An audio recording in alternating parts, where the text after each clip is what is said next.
Hi, Krishna. Welcome. Good morning, good afternoon, good evening, wherever you happen to be in the world. Welcome to Virtualista Ghosty. This will be the first of a series of exploratory discussions about the future of the Krishna consciousness movement and how we might co-create it. We'll unpack the title in a moment or two.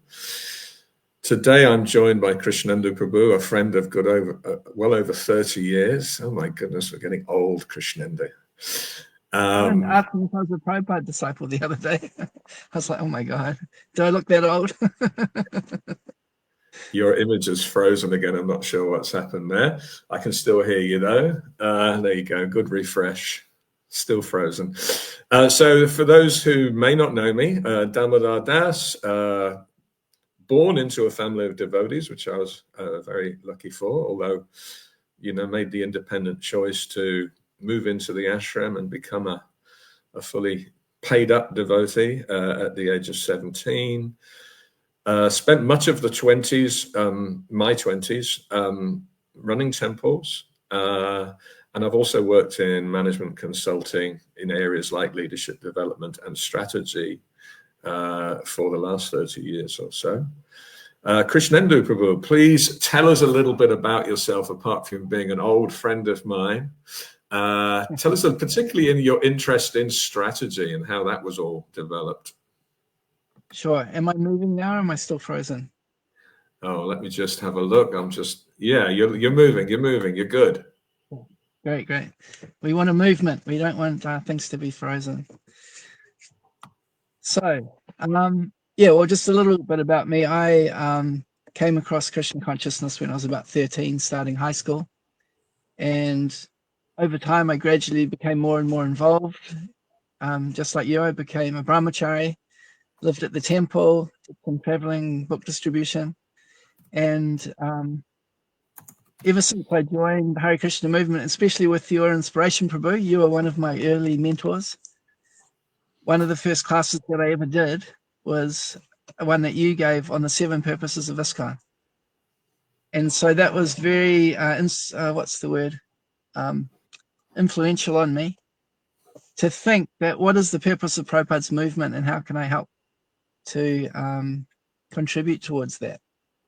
And so from the early days, I got my own van and I started traveling Sankirtan when there was no book distribution happening at all in New Zealand. And then I also got involved in developing Sunday school programs, educational programs with congregation. And I spent about 10 years at the Hare Krishna school, and that was my focus for a long time. So education and thinking how we can continue to develop the movement in different ways has been a big focus. Since about 2012, I came across something called the Purpose-Driven Church.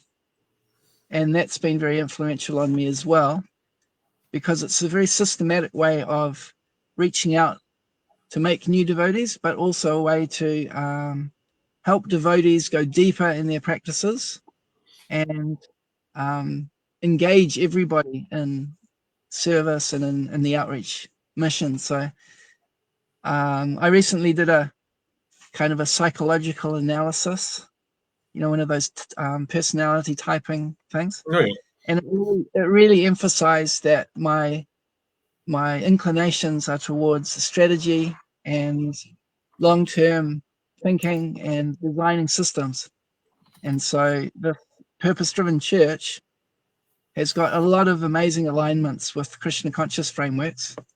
And that's the thing that absorbs my mind more than anything. Like, in different aspects, how can we improve the way that we practice Krishna consciousness, the way that we present it to others?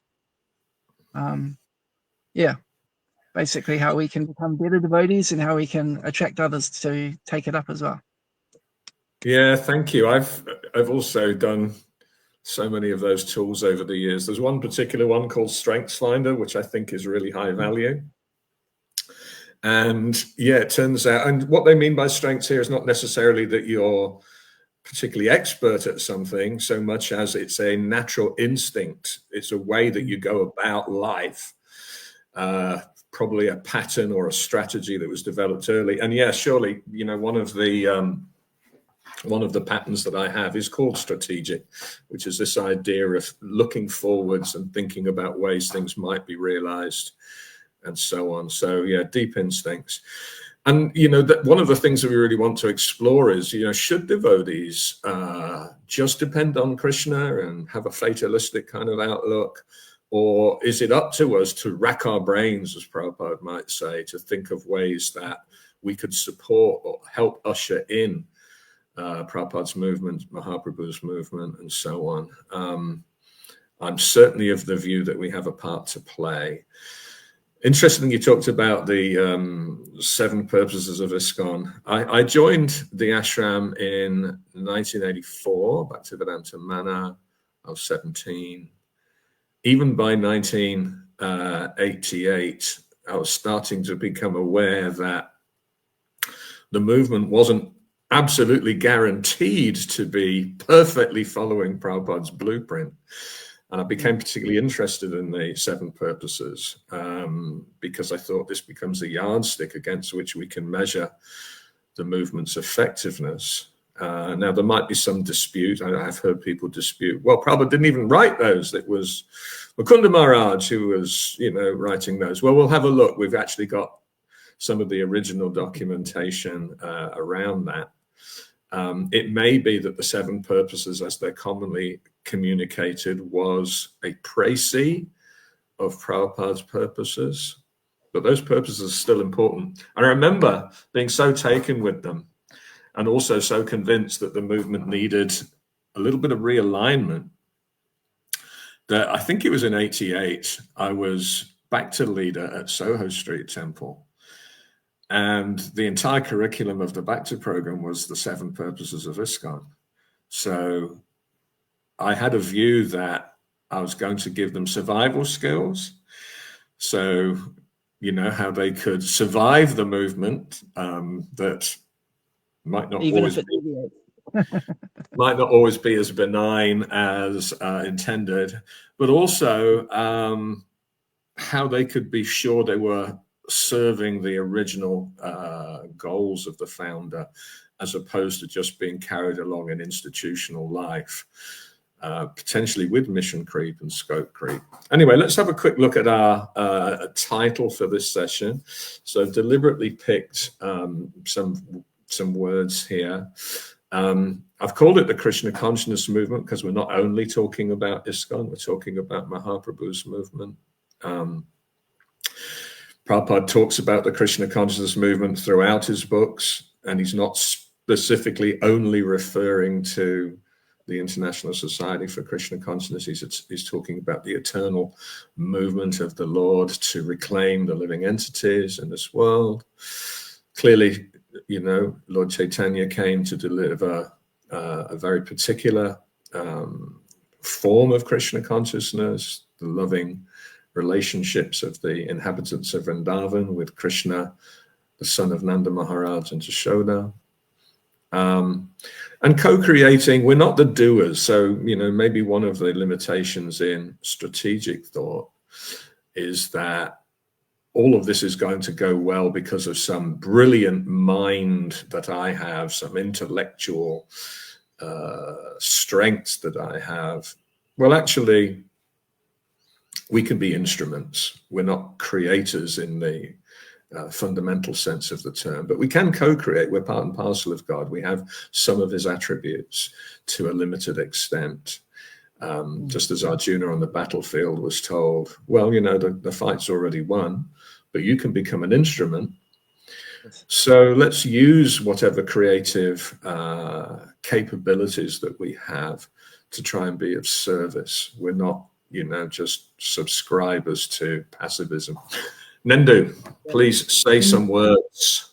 Yeah, well, in the Purpose-Driven Church, right at the beginning, Rick Warren gives an analogy that's somewhat related to this. When he was preaching, it was in Southern California, so there's a big surfy culture there. And he was making the point that we don't make waves. You know, we might think, are we going to go and make waves by our endeavors and everything? And he rather says that, no, what it's that God that creates the waves, but we have to be expert to surf on those waves. Yeah. In other words, God's the doer, but we have to cooperate with what he has intended and see how we can harmonize with his intentions and his goals. It's not that we are really coming up with anything. We're just trying to connect with what he wants and work with it. So I thought it was a cool analogy. Yeah, no, it's a lovely analogy. And as you can see from the subtitle here, what we're hoping to do is have a conversation. Neither of us, Krishnendu or I, are claiming to have some absolute truth. We think this is an important conversation. It's one that we want to invite others to participate in, whether that's in the comment section here or even joining future episodes in this series. I suspect we might need 3 or 4 at least to really do justice to this topic. And yeah, we've got some conversational starters. So welcome lots of thoughtful participation by others. So this really summarizes, the unpacking of the title. It's intentionally to say that, Mahaprabhu's movement is carried forward by many different institutions. The ISKCON institution has existed since 1966. So several hundred years of Mahaprabhu's movement where ISKCON was not a factor. It's not the only game in town. And it would be desirable to see all branches of the Chaitanya tree participating. The term Krishna consciousness seems to be something Srila Prabhupada coined. And from what I've heard, it seems to be a sort of equivalent of Krishna Pavanamrita, the nectar of loving mood absorbed in Krishna. Anyway, so that's kind of where we are. All right, so there'll be several different components to this. Learning from history. I suspect we will unpack history today. How far we'll get into that remains to be seen, because it will be a little bit of an organic conversation. I did a live version of this seminar a few weeks back. The whole thing was about 6 hours, something like that. About half of it was on the learning from history. And one may wonder, why are we looking at history? I thought this was about the future of the Krishna consciousness movement. Well, yeah, we got to learn from history. So what history will teach us, if we look at it, and that's where we're going to go today, is that there are certain things which help to accelerate the growth of the Krishna consciousness movement, that represent healthy expressions of the movement. And there are also times where contraction happens. And there might be things that we look out for as early red flags that would suggest there's a threat to the movement or something unwholesome growing within the movement. So I suspect today we'll probably not even get through all of the history. Let's see how we go. But then, yeah, we're going to look forward to, and maybe we'll do things in a slightly different order. I think we might look at what we need to keep doing, what's going well, or what have we done well historically that we can build on and potentially further amplify. Yes, there might be a bunch of things that have been getting in the way that we need to stop doing, and we need to understand why they're problematic. And then, yes, there's a bunch of new things that we might start doing. I'll pause, Nendu, if you've got any thoughts before we progress. No, I think we should just get into it. Yeah, let's get some raw material that we can start crafting something from. Okay, so learning from history. If you do look at the statements, Krishna Consciousness Movement in Srila Prabhupada's books, they seem to refer to the sort of timeless sampradayas. We know right from the beginning of time, Lord Krishna instructed Brahma, and our sampradaya is traced from that very first conversation. We're not the only sampradaya, there are many others.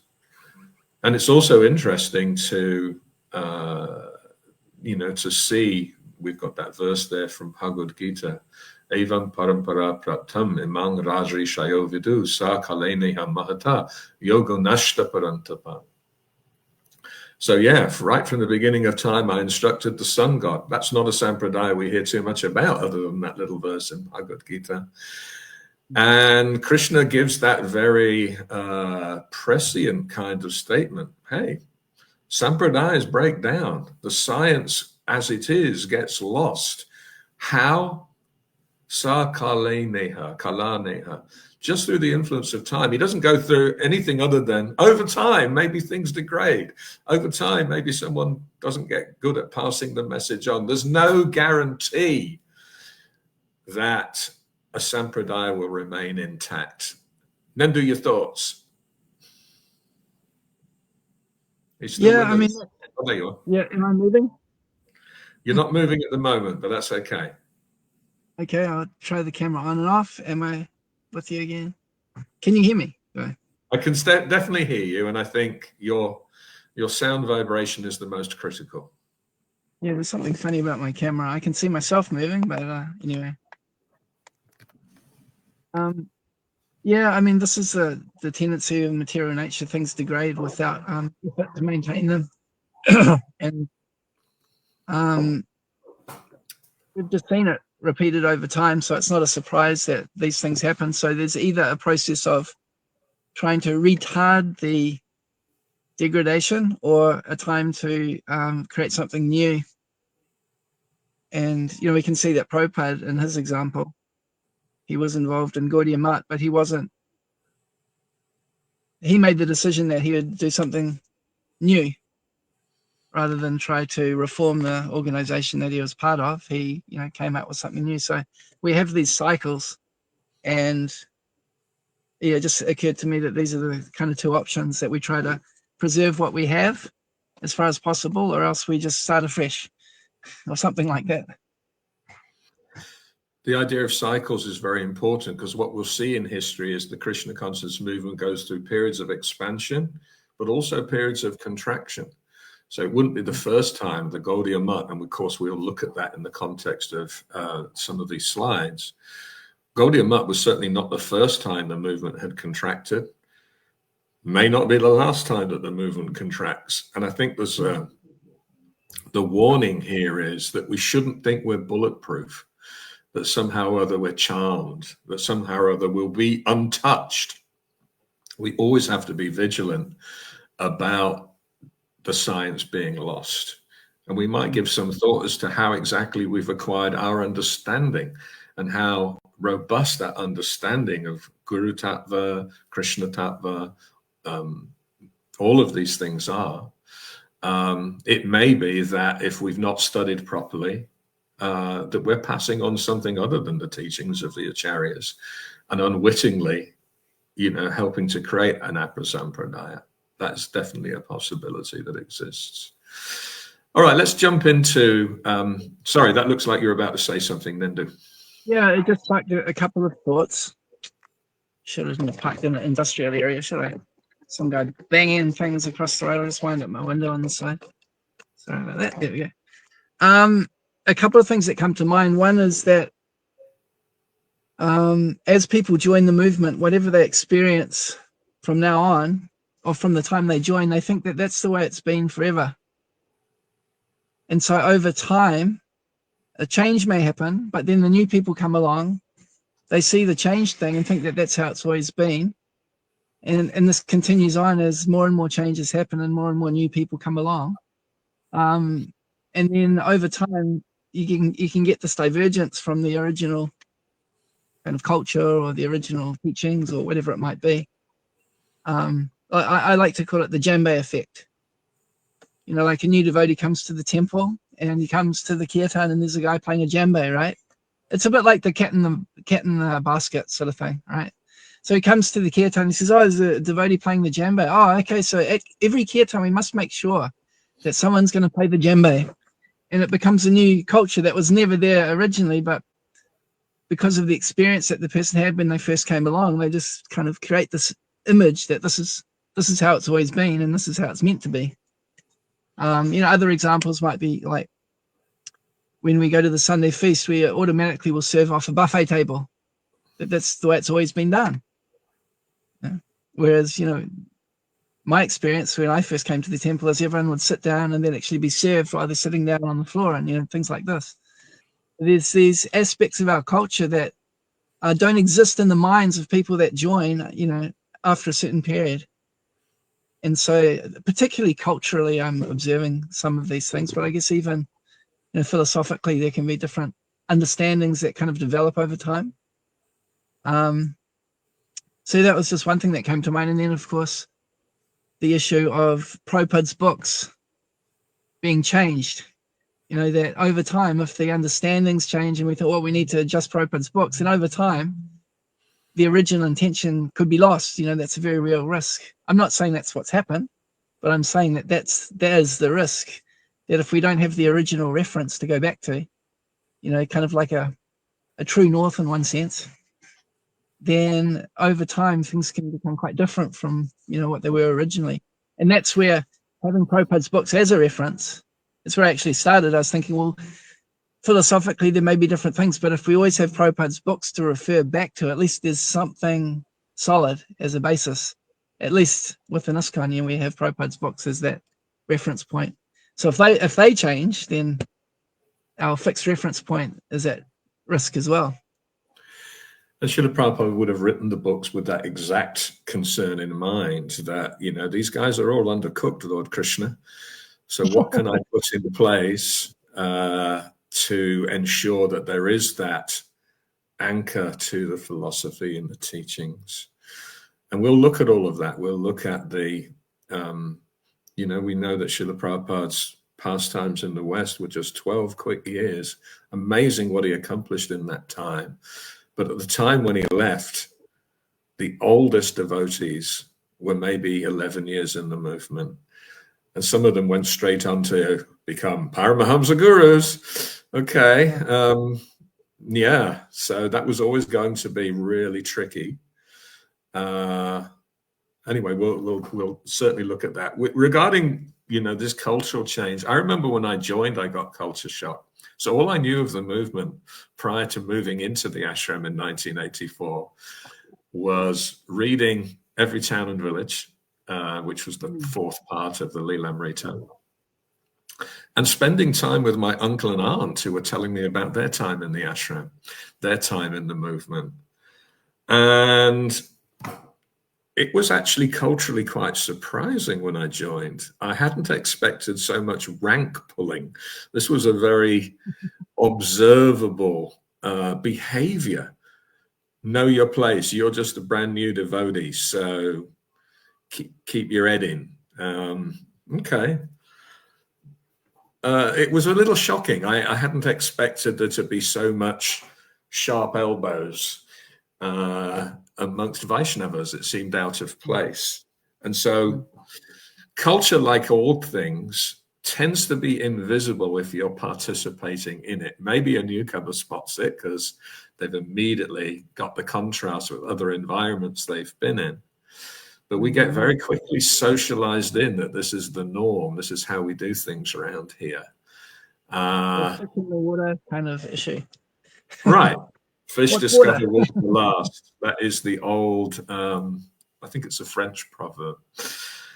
All right. So yeah, I had an experience like that as well when I came to the temple, exactly like you're describing. I was reading Prabhupada Lilamrita, and from that I had my conception of how things were. And then when I came to the temple, it's like, why are they selling stickers in Hong Kong paintings specifically? It was one thing that really came to me. I'm like, I'm reading these books, and the whole time Prabhupada's saying distribute books, but all I see is people selling Hong Kong paintings. Like, this doesn't seem quite the same thing that I'm reading here, and that was part of the impetus why I really wanted to get into book distribution and sort of get it going again, because it's like, well, this doesn't seem quite like the movement that I was reading about, like that. Well, it's definitely an important part of history, and it does represent how the movement's economics and demographic changes and other things have shaped direction more than conscious design. And, we're the people who subscribe to the idea of intelligent design. Krishna is a designer. And, should we leave things to chance? Certainly one of the key piece of evidence that I would submit in this regard is something that Giriraj Swami tells about an anecdote where he was woken in the night by Prabhupada, which is really, it must have been a very interesting experience. There you are, you're taking rest, and suddenly your spiritual master's waking you up. You haven't even had a full night's sleep. And Prabhupada was clearly experiencing some transcendental worry. And the question he asked Giriraj Swami was, how will this movement prosper, or words to this effect, after, I'm no longer here at the helm? And he gave the usual, sincerity, purity. While Prabhupada didn't dismiss these out of hand, he was clearly looking for a different answer. And eventually he said, organization and intelligence. And so I think we do at times run the purity reasoning and imagine that we don't really need much organization or intelligence, because purity will just do it all. Purity is the force. But we can also see that disorganization and unintelligent decision-making is possibly what's also undone the movement at different times, or at least held it back from having its full impact. Okay. Let's have a quick look at our next bullet. So, Mahaprabhu's movement, before there were any institutions, Lord Chaitanya didn't establish an institution. He didn't go down to Company's House and register some kind of... His movement was organic. Srila Krishnadas Kaviraj Goswami, in the the book that Srila Prabhupada chose to translate, of the many books about Chaitanya Mahaprabhu's life and pastimes, he chose Krishnadas Kaviraj Goswami's work, Sri Chaitanya Charitamrita, and we hear about many branches. In fact, it's described that they're unlimited, and it's not appropriate to try and distinguish which is higher and which is lower. This is one of the things that Srila Krishnadas Kaviraj Goswami stresses. We also see that in that movement there was a strong sense of empowerment. So the Kurma Brahmana wanted to give up everything when Lord Chaitanya was touring South India, and just joined Lord Chaitanya and going to the next town and the Sankirtan party. He said, no, you stay here. Whatever you know, Jore Deka Tare Koha Krishna Upadesh, whoever you meet, you tell them what you've understood of Krishna's instructions. Ama Agaya Guru Hoyat Tara Eidesh. By my order, you become a guru. And so, how many days had that person even been familiar with Chaitanya Mahaprabhu's teachings? And yet suddenly he's being ordered to become a guru. So this idea of Lord Chaitanya, like Srila Prabhupada, was really empowering. This movement's going to spread by anyone feeling responsible taking the franchise and moving it forward. I'll pause to see what you think about, those thoughts, Krishnendu. Well, there are the different branches, but one thing that comes to mind as well is that there's also upper sampradayas. So it's not a blind acceptance of anybody that claims to be a follower of Chaitanya Mahaprabhu. We also have to be on the lookout for the genuine product. So we can't avoid discrimination, but at the same time, there are many branches of Lord Chaitanya's tree, and we shouldn't just have this. My vocabulary is failing me today, but the idea that the movement I belong to is the one, and everyone else is, deviant. We have to be a little bit more nuanced than that. But that distinction is still there. That we have to look out for deviation, whether it's within the movement we belong to or others as well. So that was just a point that came to mind. And part of me raising it is that the institution of guru, if we can call it that, shouldn't be a select club. Actually, it should be the norm that everybody who joins the movement is being prepared to share Krishna Upadesh in such a way that the movement expands. And this idea of individual souls taking care to minister to the spiritual lives of other souls is central to the movement. I worry that that entrepreneurial spirit, which we might acknowledge was there in Chaitanya Mahaprabhu's time, certainly there in Prabhupada's early days, I worry that we now have got this division between people who are more passive and feeling like I'm here to be ministered to, versus those who take responsibility for the ministering and the cultivation of people's spiritual lives. Yeah, I think there is, amongst some people, a disempowering idea of the philosophy, which is that, oh, only if my guru tells me, then I'll do it, kind of thing. I'm waiting for him to tell me what's the right thing to do. Whereas my understanding, it's like, well, Prabhupada's books and his example are clear. And, the guru will be happy when you take initiative. Like Prabhupada was very happy with the kind of initiative that his disciples took. He wasn't micromanaging and telling the devotees exactly, oh, you have to do this and you have to do this. It was like the devotees understood the mission, and then they were trying to do things, and that really pleased Prabhupada. Like you said earlier, I think in the Nectar of Instruction, it's mentioned that the advanced devotee is one who's always thinking how to spread the Krishna consciousness movement. Like you said, rack your brain. So I think this needs to be encouraged. Although it's a fact that, like if you look at Varnashram, the majority of the people are not the Brahmanas. The majority of the people are the Sudras, the followers. But I think we should give everybody a chance to take some initiative, and naturally it won't be for everybody, but it should be encouraged and not discouraged, which I feel sometimes can be happening. It's like, don't take initiative. I'm the boss around here.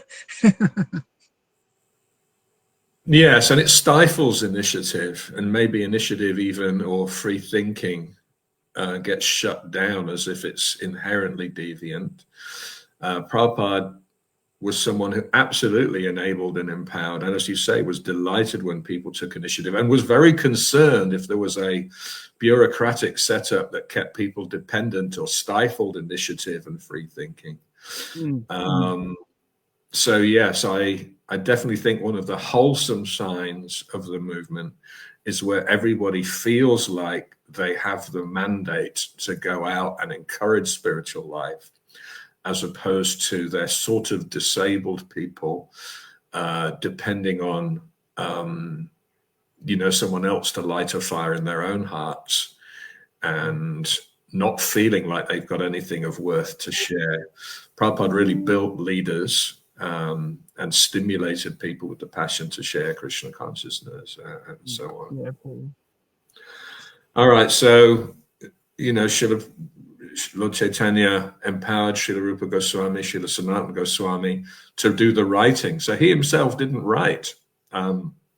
We have the famous Shikshashtakam, which of course is revealed to us through Sri Chaitanya Charitamrita. Just 8 verses. Even that he didn't write. Sorry, Nando, I didn't catch what you said. Even the Shikshashtakam he didn't write. Right, that comes to us.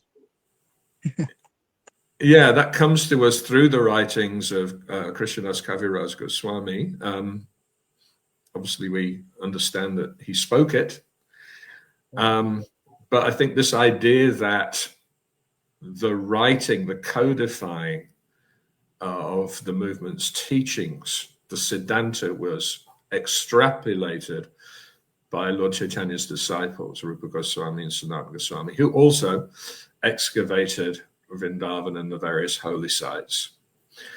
Now, another famous teaching of Chaitanya Mahaprabhu is this one from Chaitanya Bhagavat, Pritiviti Yachayata, Nagaradigram, Savatra Pachar, Hoide More Nam.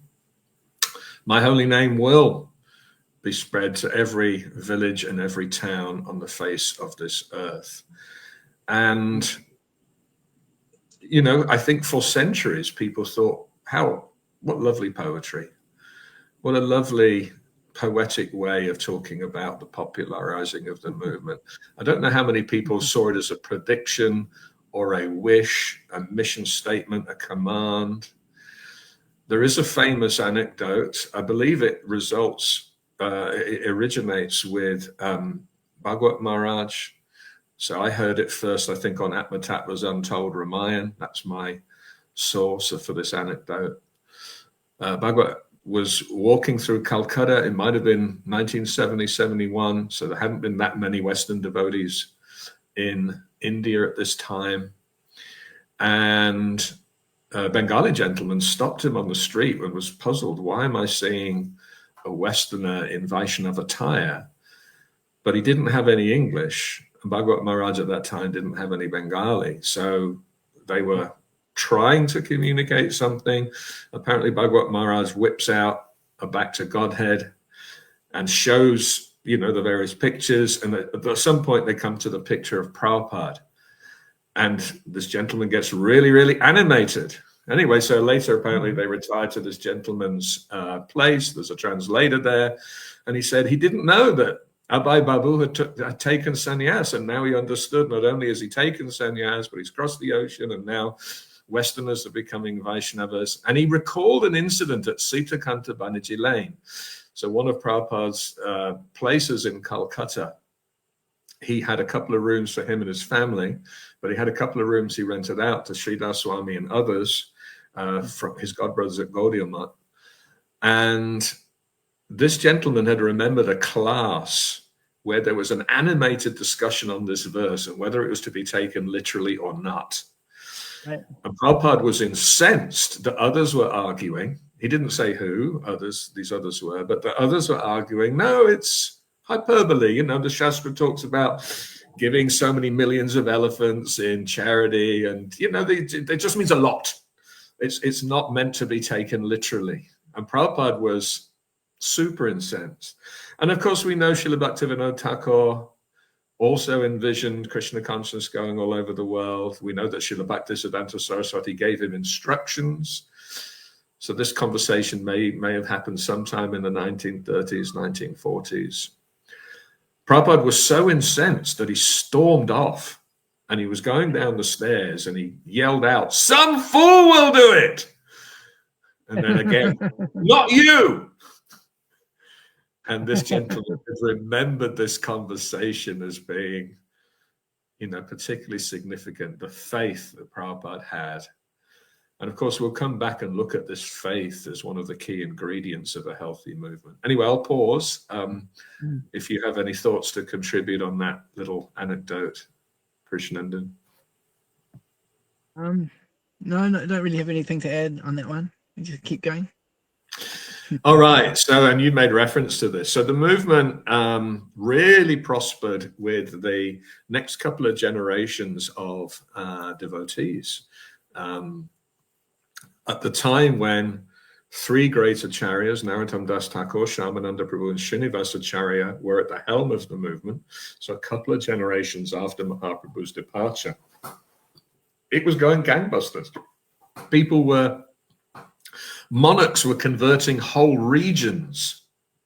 And then we see the first collapse and contraction. And I wish there was more documentation here, but you made reference to the arrival of Sahajiya movements. And in fact, I think there's something like 13 Aprasampradayas, Saki Bakis, and Gauranga Nagaris, and Bowls, and so many others that are there.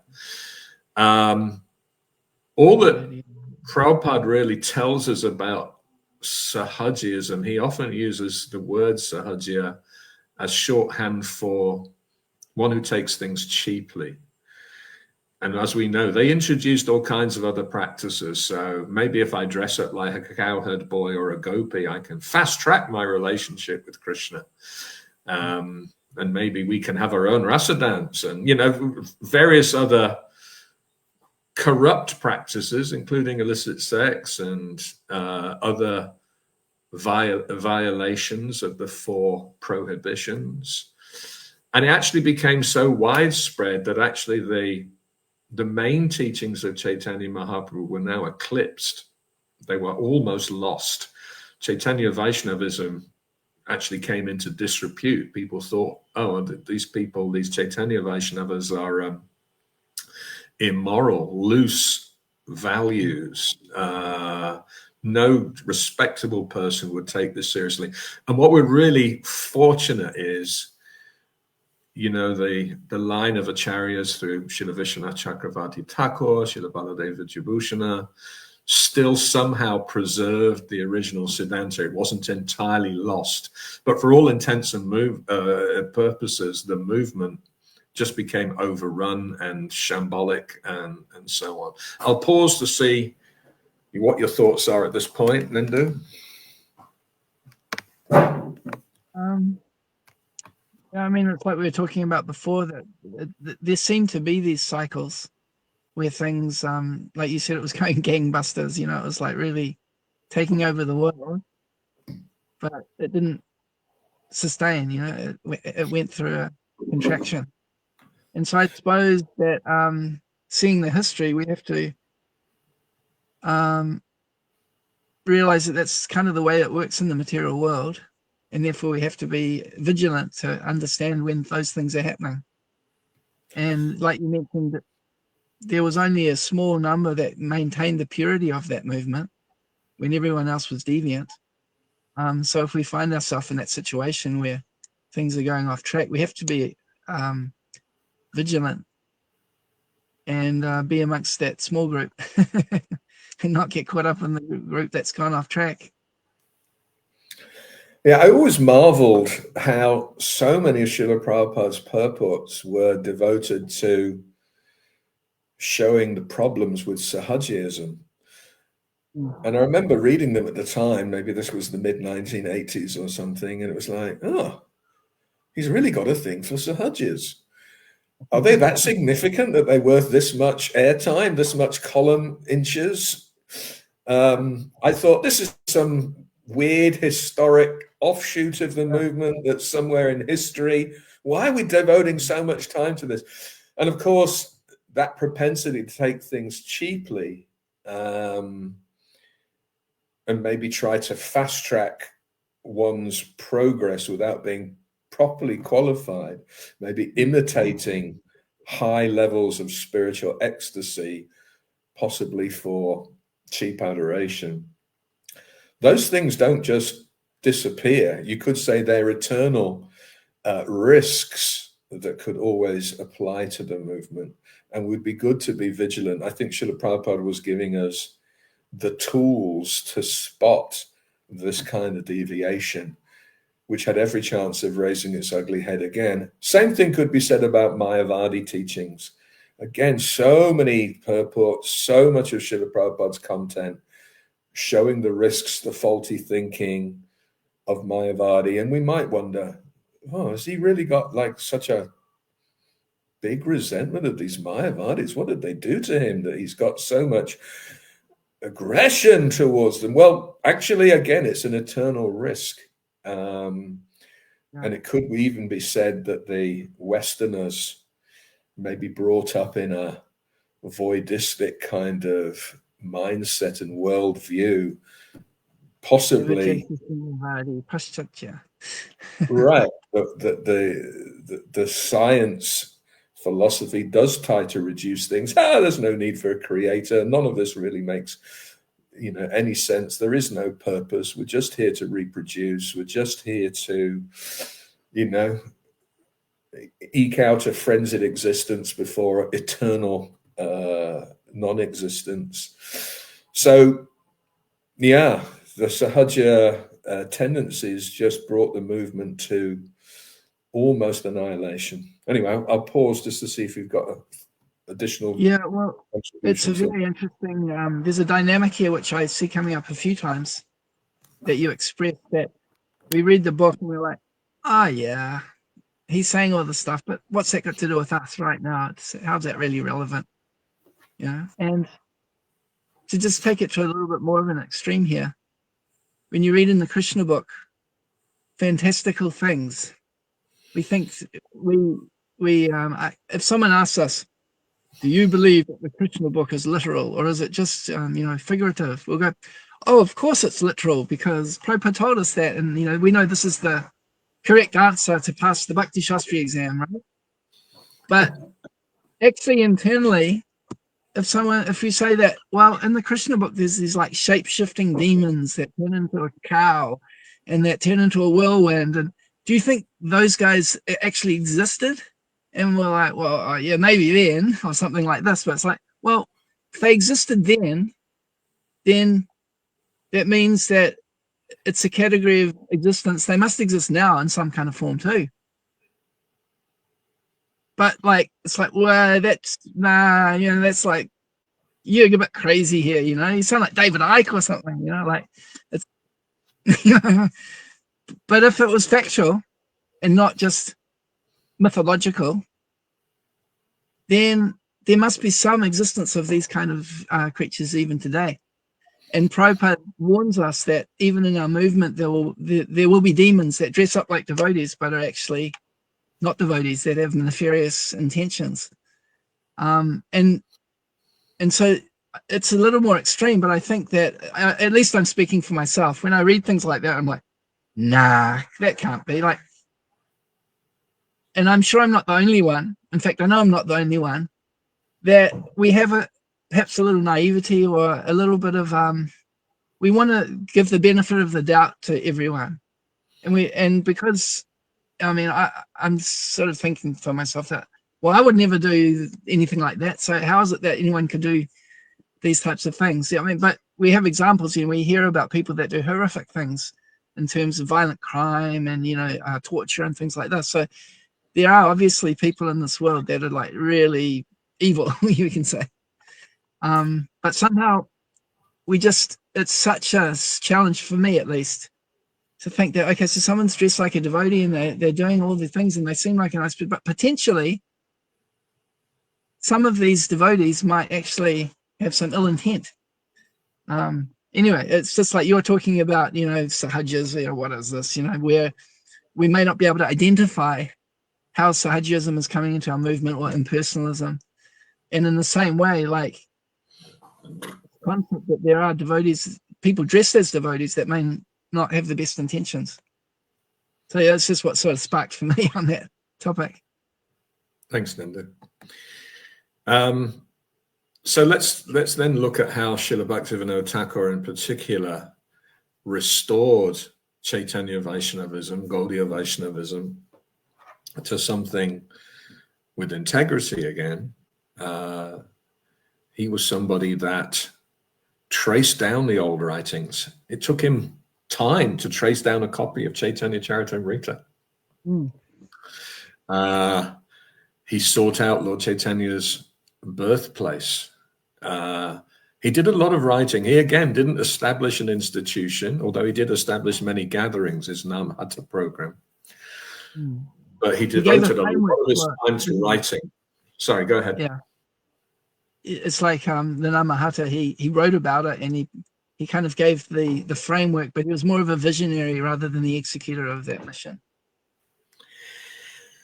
And he foresaw an Adbhut Mandir growing up in Mayapur. There's often debates, is that TOVP or is that the Yoga Pit temple or whatever, but the point is he saw that Lord Chaitanya's mission would rise up. He foresaw that there would be Sankirtan parties with Prussians and Russians chanting Jai Sachinandan Gauda Hari.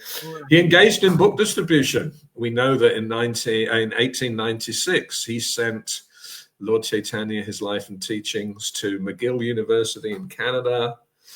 And so he brought the movement back from obscurity and squalor almost to being something respectable, and obviously an extraordinary contribution, further built on the writings of the six Goswamis. And we know that he prayed for a ray of Vishnu. He prayed that Lord Krishna would send additional support to help the further establishment of the Krishna consciousness movement. And we know that when Lord Jagannath's chariot stopped outside his house on the Grand Parade in Puri, as Lord Jagannath's chariot is prone to do from time to time, when little Bimal Prasad, his young son, was offered to the Lord at that time, Lord Jagannath released a garland, and that was his confirmation. Oh, my ray of Vishnu is here. Of course, he had many kids. Lalit Prasad is probably also worthy of mention. But certainly Bimal Prasad, who went on to become Srila Bhaktisiddhanta Saraswati Thakur, is especially significant in establishing the first institution that would be a vehicle for the Krishna consciousness movement.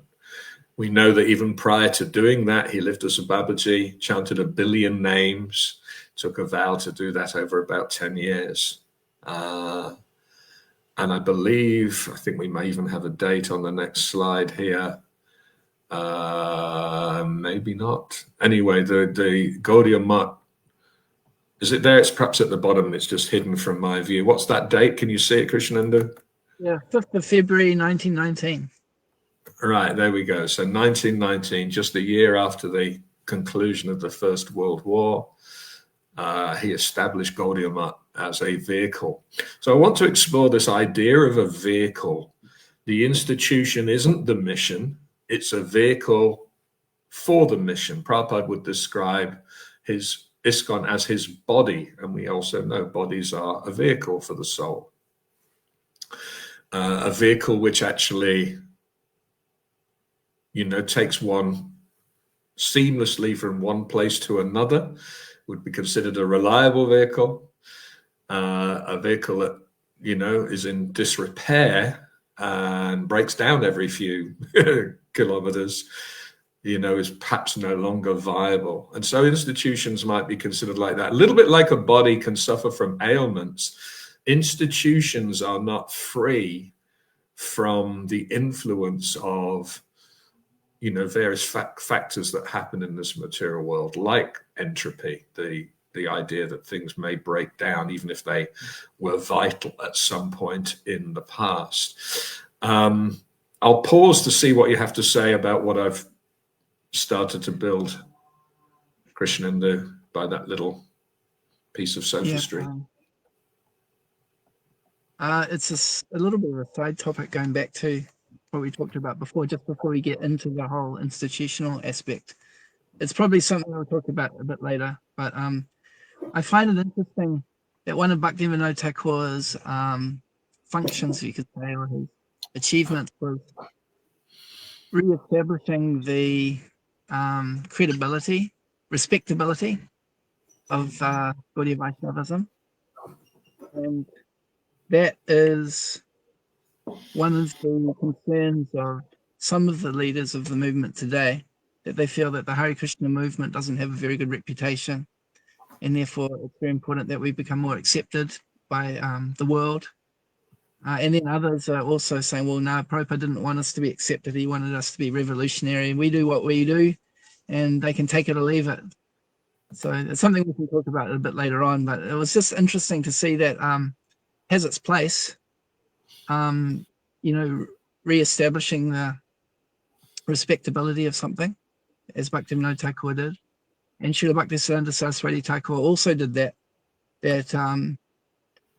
he wanted to, it was the British times when they were both present, and Bhaktisiddhanta Saraswati Thakur would sometimes drive in a motor vehicle and wear leather shoes and be like a British Raj almost. And prior to Bhaktivinoda Thakur, or even prior to Bhaktisiddhanta Saraswati Thakur, there was no Varnashram sort of system for Vaishnavas. Vaishnavas were Babajis. They were beyond Varnashram. They were just doing bhajan. It had nothing to do with society. And now Bhaktivinoda Thakur, and especially Bhaktisiddhanta Saraswati Thakur, they wanted to influence society. They didn't want to just be Babajis and sort of retire from society and do their bhajan privately.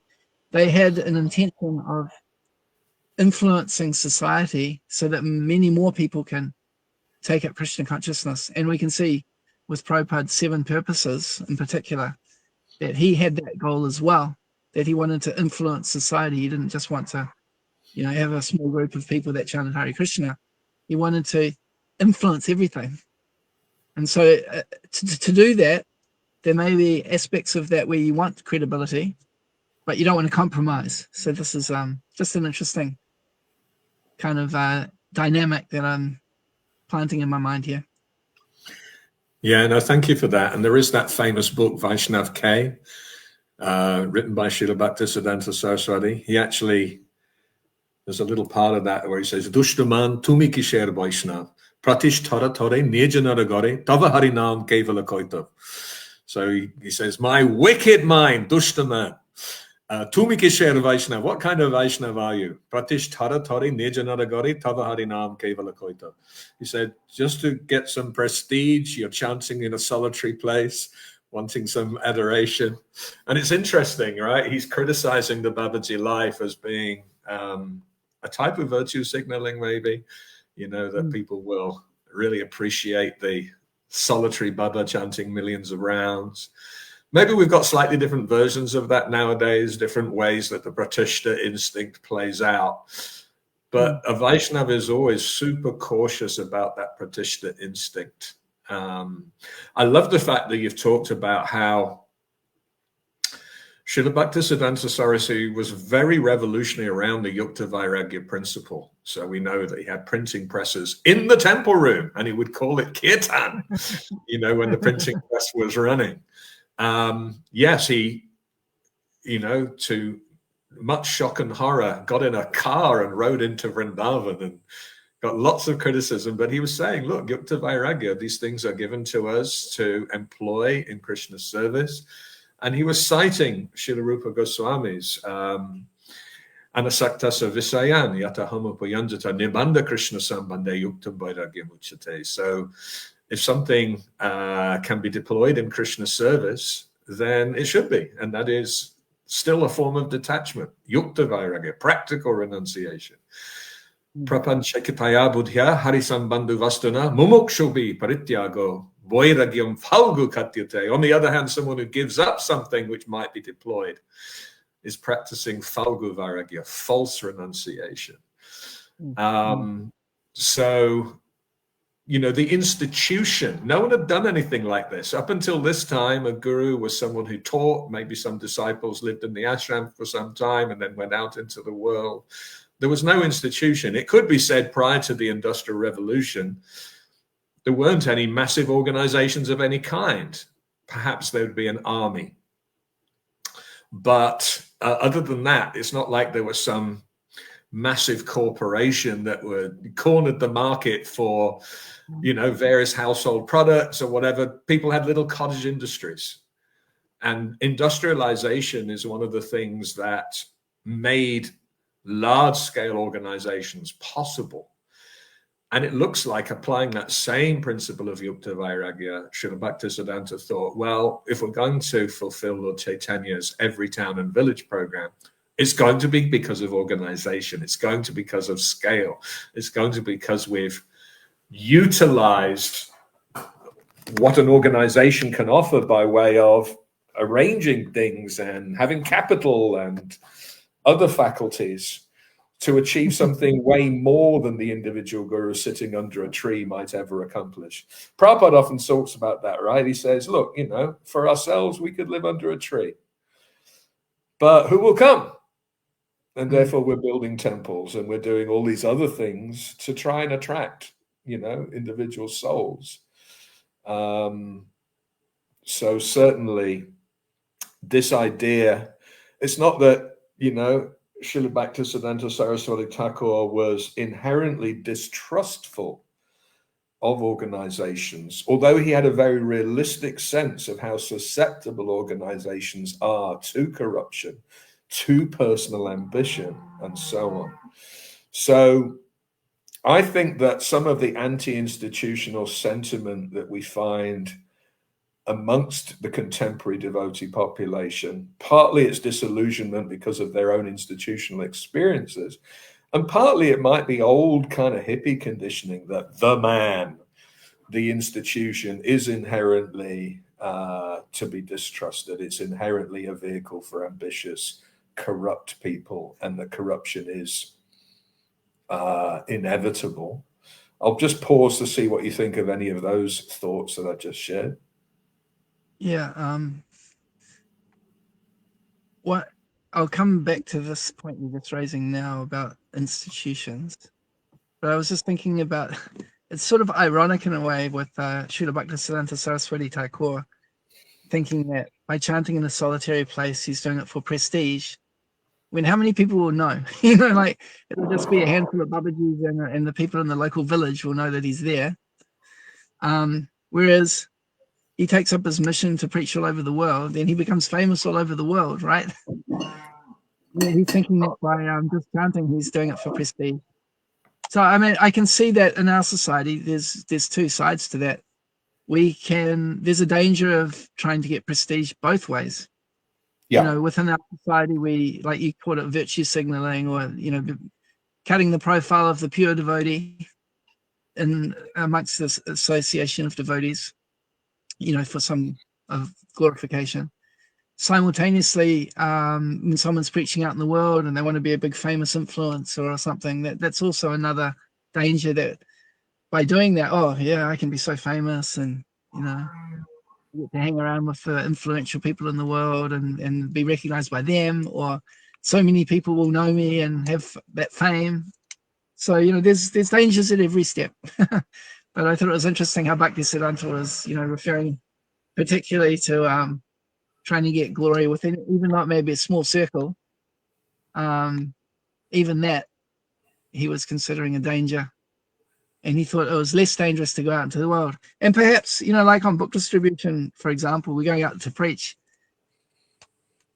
we get slapped around, so if you try to go out into the world, there can be a natural process of humility, because you'll meet with resistance. But if you just don't offend anybody and you're just doing the chanting and everyone thinks, oh, Hari Bol, but Sadhu, you're great, maybe that's an easier path to, and more likely to, have danger. But anyway, either way, we just have to be vigilant at all points. Whatever we're doing, there's that risk of, doing it for some other motive rather than real pure devotion. That was just a side point. If you want to comment on that. No, it's actually a central point, and that's the purpose of us looking back in history, is to detect favorable and unfavorable conditions for the movement. And personal ambition, there's one place where Prabhupada actually says personal ambition is the poison. And so whatever that ambition is, whether it's just I look good as some kind of solitary bubba, or whether that is I'm a world preacher in my mega church, just see how many people come and hang on my every word. It's the same personal ambition that we'll see in a moment when Srila Bhaktisiddhanta Saraswati Thakur takes Prabhupada aside at Radhakund in, I think it was 1935, Agun Jwalbe. He says there's going to be a fire. And yet when he gives the evidence of what that fire is, he just talks about squabbling over rooms. So it's a very subtle thing. He could see, simply by people squabbling over who gets this room, who gets that room, that the level of personal interest rather than savor to the spiritual master had started to come to a point of threatening the integrity of the movement. I'll pause for you. Well, it's like that example of the son's massaging the father. Right. It's like all about my service, and they're fighting, and then the father's suffering. Yeah, this is exactly that same kind of mentality. So here we have an article Srila Bhaktisiddhanta Saraswati Thakur wrote in 1932. And obviously the fuller article is available if you just looked up, I think it's Putana. They're looking at the different demons in Krishna Lila and some of the lessons that we might learn. Putana represents the false guru. Okay, so the idea of an organized church in an intelligible form indeed marks the close of the living spiritual movement. Now, if you just took that in isolation, that might suggest any kind of institution, any attempt to organize is, the death of real vital spirituality.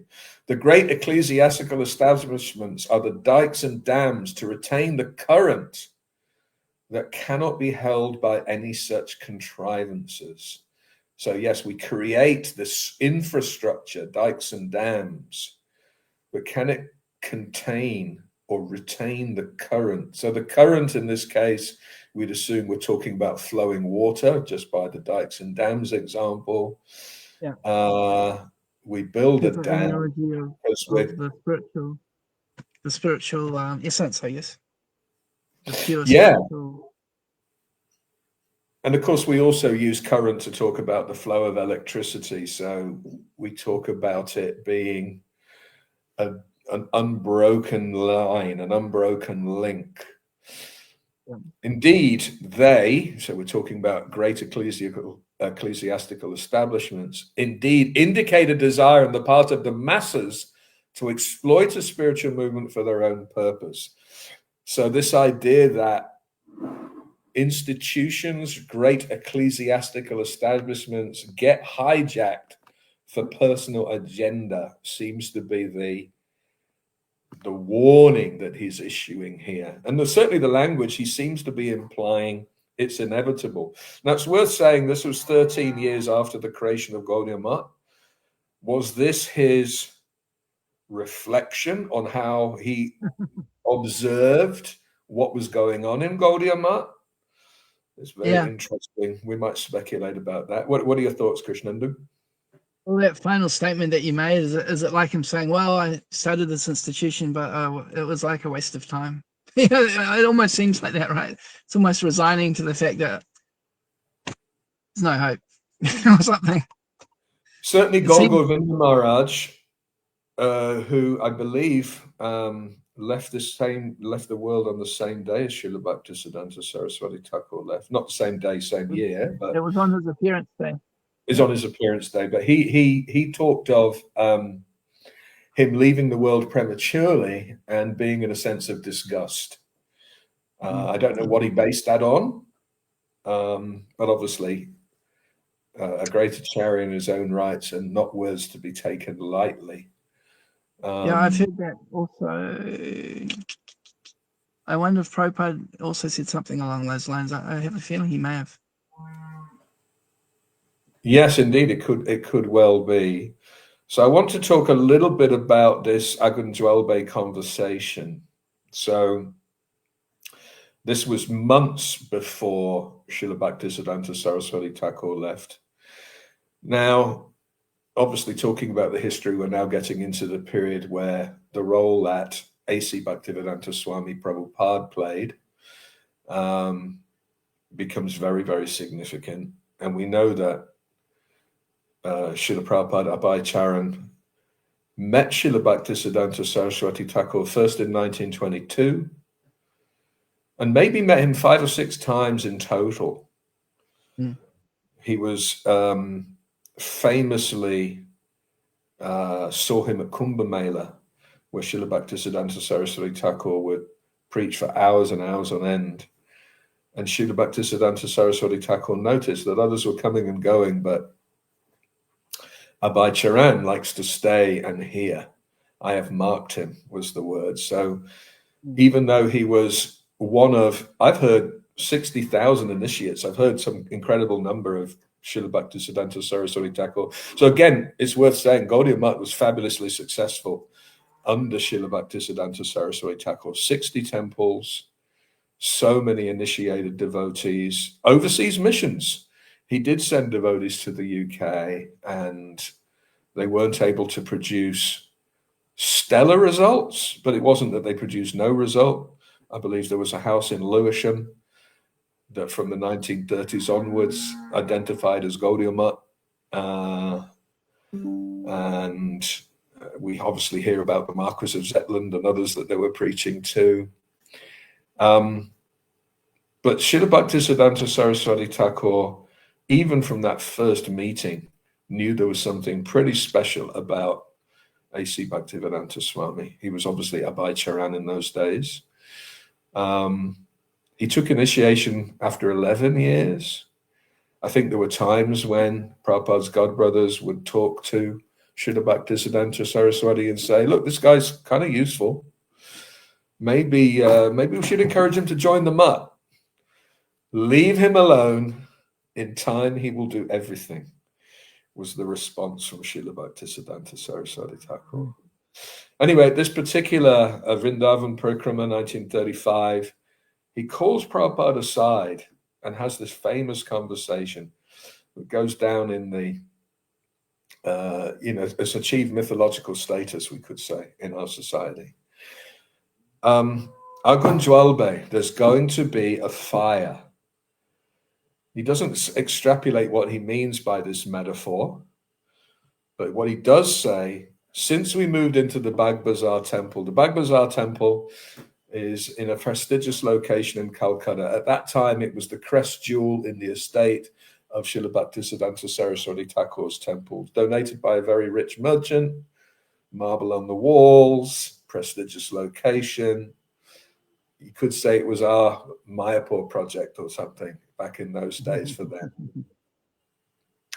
Since we moved into that prestigious temple, I'm simply noticing disciples squabbling, who will get this room, who will get that room. I would rather sell the marble from the walls and use it to print books. If you ever get money, print books.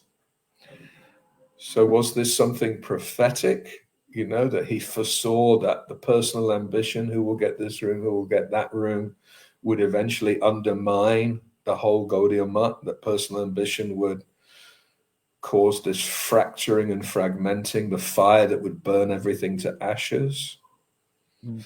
Certainly in hindsight, that appears to be what he was saying. Before we get into, a little bit further here. So the idea of a GBC was actually something Srila Bhaktisiddhanta Saraswati Thakur devised. And actually, it was based on the railroads in India.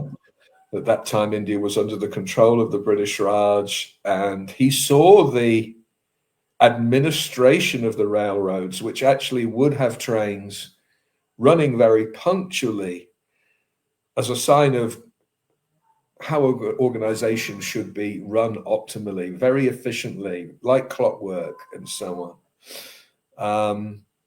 Now, he put this idea of a GBC in his will. He didn't want a single acharya. And there may be various debates around, did he just not see that there was a single acharya that was qualified, and this was just a holding pattern arrangement? Or is it that this was a new innovation, that we should have a collective leadership team, that it shouldn't ever just be one acharya, that maybe one acharya would limit the growth of the movement and would possibly further this dependence on genius with 1,000 helpers kind of idea, which modern corporate commentators talk about holding organizations back. I'll pause to see what you think of all of that that I've just said, Krishnendu. Yeah, I don't know the history very well in terms of Srila Bhaktisiddhanta Saraswati Thakur's will and all of that went on. I know that after he left, there were two prominent parties that were fighting over who should be in charge and things like that. It would be interesting to look at that and then compare it to what's happening in our current society, and also to see what was the kind of form of a GBC that Bhaktisiddhanta had, because Prabhupada had the idea that this was the main deviation it's one of the ways that it's presented is that Prabhupada said the Gaudiya Math, they deviated by not creating a GBC, so therefore he created a GBC. And I'm curious to know what kind of form Bhaktisiddhanta Saraswati Thakur had in mind and how it compares with how Prabhupada set things up. certainly Srila Prabhupada's own view is the disobedience, as he would refer to it, regarding this order of a GBC was the cause of the dissolution. You could talk about it in various ways, but yes, as you rightly pointed out, shortly after Srila Bhaktisiddhanta Saraswati Thakur went to join Nitya Leela, that movement that had been super strong, super organized, now gave way to fratricidal conflict. Some people wanted the GBC, but apparently that was a real minority. And then, yes, there were different competing who should be the Acharya. I don't want to get into too much naming of names here, because that's not the intent to try and pin the blame on anybody. It's worth saying that there were some people who had the popular vote, but also within a short period of time, did suffer an embarrassing fall down. Fall downs are not unique to ISKCON. And there was somebody that had, you could argue, the property rights, who was the main opponent of that person. And they, in fact, even sold properties to fund litigation. So it really got very messy. Prabhupada would even comment in the Chaitanya Charitamrita, so 40 years after, how the litigations were still going on to this day. Wow. And you could well imagine the distress that anyone who really cares about, the spiritual masters movement would feel, seeing all of the great work that had been done get undone. Temples being sold, the preaching now being sort of covered over by the distraction of infighting and so on. I'll pause to see what you want to say about any of that. Yeah, I mean, I would like to research it a little bit more and have a bit more awareness of exactly what went on there. But I think one of the things that comes to mind here in terms of property is that Prabhupada set things up in a way that decentralized the property.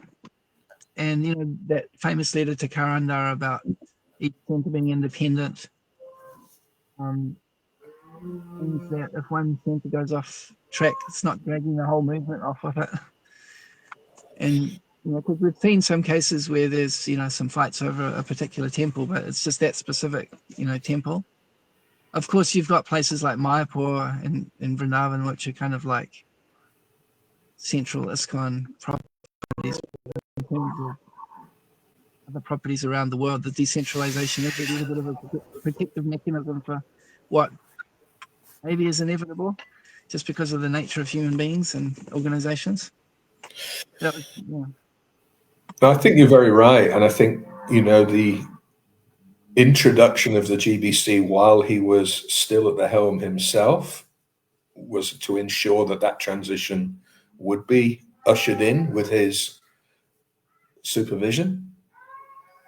And yes, the autonomy of local temples, I think that both represented Prabhupada's style of wanting to encourage entrepreneurialism, and it was also a way of de-risking the organization from something like that ever happening again. So I think there's a few things going on there. Now we're about 80 minutes in, Nendu. How do you feel about trying to get at least all the way up to Srila Prabhupada's departure? Can you still cope with another 20 minutes, half an hour? Yeah, no worries. And that represents almost a nice build-up of the history. It's not the entire story, because we can obviously look at the history of the movement since Srila Prabhupada's departure as a very, very interesting chapter, or series of chapters possibly. But I think let's also look at Srila Prabhupada's extraordinary success, and I'm using here the term Srila Prabhupada to talk about A.C. Bhaktivedanta Swami Prabhupada. Yes, we understand Srila Bhaktisiddhanta Saraswati Thakur is also Prabhupada, but just for the ease, when I'm using Prabhupada, I'm specifically referring to Srila Prabhupada, founder of ISKCON. So, you know, we could often talk about Srila Prabhupada's glories being sort of overnight success, you know, to what he accomplished in those 12 years in the West. But of course, like most overnight successes, there was a lifetime of preparation. It didn't become an overnight success overnight. There was a whole bunch that led into it. And we can see that, you know, Srila Prabhupada was helping his godbrothers where he could. He even established temples. He certainly strived to do things. We've got the League of Devotees in Jhansi and other things. There's a very famous anecdote Srila Prabhupada shares when he was reading Srila Vishwanath Chakravarti Thakur's commentary on Bhagavad Gita, the verse Vyavasayat Vikar Buddhir Ekeha Kurunandana Bahusakhya Hinantascha Buddhayo Vyavasayanam. It's a very interesting and even slightly cryptic verse in Bhagavad Gita, where Krishna is telling Arjuna, those who are on this path, he doesn't, you know, the context for this path is kind of interesting, but the spiritual path have a single pointed aim, Ekeha Kurunandana. They're very focused. And it could be said that he was contrasting that single-minded or single-focused attention with the many arguments that Arjuna had raised about why fighting would not be appropriate. Arjuna tried all kinds of arguments. You know, what about the unwanted progeny and women not being protected? Even if I won all this, all the people I'd want to win it for would have died in the process. And what good can come of fighting? He gave so many arguments, and Krishna essentially dismantled them and said, yes, the intelligence of those not on this path is many-branched. You know, you've got all kinds of rationale, but you've missed the main point. The main point being, focus on pleasing me, and everything will come out nicely. We could even argue, in fact, in the purport, Prabhupada uses that famous verse from Srila Krishnadas Kaviraj Goswami, Shabde Vishvas Kohe Sudidanischoi, Krishna Bhakti Koile Sava Kama Krita Hoy. So, you know, one who is faithful in Krishna consciousness knows all I have to do is please Krishna, and all other things will be accomplished. So the single pointed attention. And in this purport, Srila Vishwanath Chakravarti Thakur basically says, a disciple simply learns what will please my guru and focuses on that. And that becomes their sole purpose in life, their mission. Prabhupada calls it the secret of success. And actually, he makes reference to this periodically throughout his writings. The secret of success is to take the spiritual master's order as one's life and soul, and always meditate on how to execute it. And we could say that even though there wasn't any apparent worldly success between, you know, 1922 getting that order to take Krishna consciousness everywhere, in 1966 where ISKCON got registered, and certainly by 77 where there were so many temples around the world, Prabhupada's focus was there throughout. He took the order of his spiritual master as his life and soul. And it could be argued that he had that quiet confidence that he would be successful. When he arrived at Boston Harbor and wrote that famous Makine Bhagavad Dharma, preaching Bhagavad Dharma in America, he was held up waiting for immigration, I guess, customs, whatever, to disembark the Jaladuta.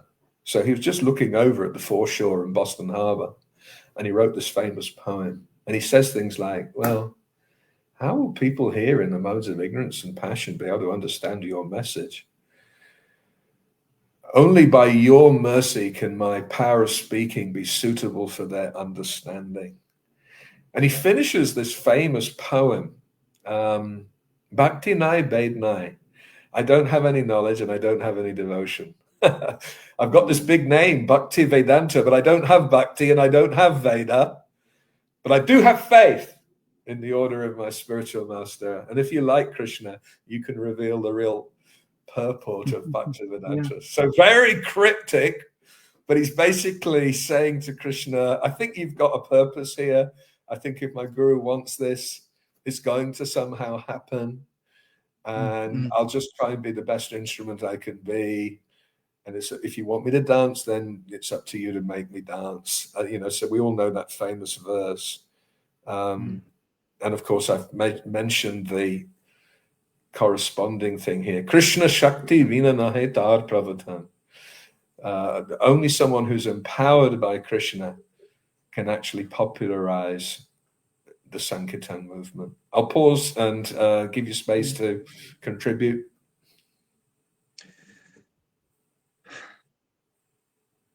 That is such an emotional poem. Whenever I hear that, it really touches me. The way that Prabhupada was so dependent on Krishna. And like you were interpreting it, that he had that confidence, he's simultaneously being fully dependent, but because he has that faith,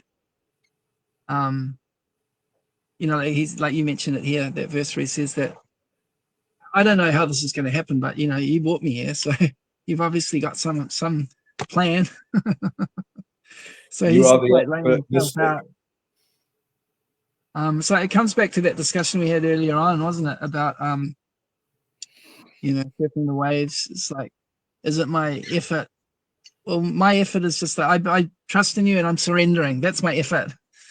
And whatever you want me to do, just guide me or whatever it is. But this is whatever you want to happen is going to happen. So here I am. Use me. Right. And so Srila Prabhupada's faith was certainly tested, and he talks of going down to the docks every now and again to see what time the return boat might be back to India. And he certainly had to persevere, not to speak of all those years in India and getting his business ripped off and the Jhansi, there was some kind of plan by others to try and subvert what he was doing there. The first, I don't know, he arrived in September and then he registered ISKCON in the July. So there we have sort of 10 months. And we know there were times where, there was that time he was chased out of some crazy hippie's loft who was tripping out on LSD. And he said he didn't know whether to turn right or left. He arrived with 40 rupees and a trunk of books, no real context other than some father had got his son to sponsor him who probably didn't ever expect him to even arrive. He tried the ashram of Dr. Mishra. He tried the uptown, philosophical, what's it called? Some society, I can't even remember its name right now, but some kind of philosophical society.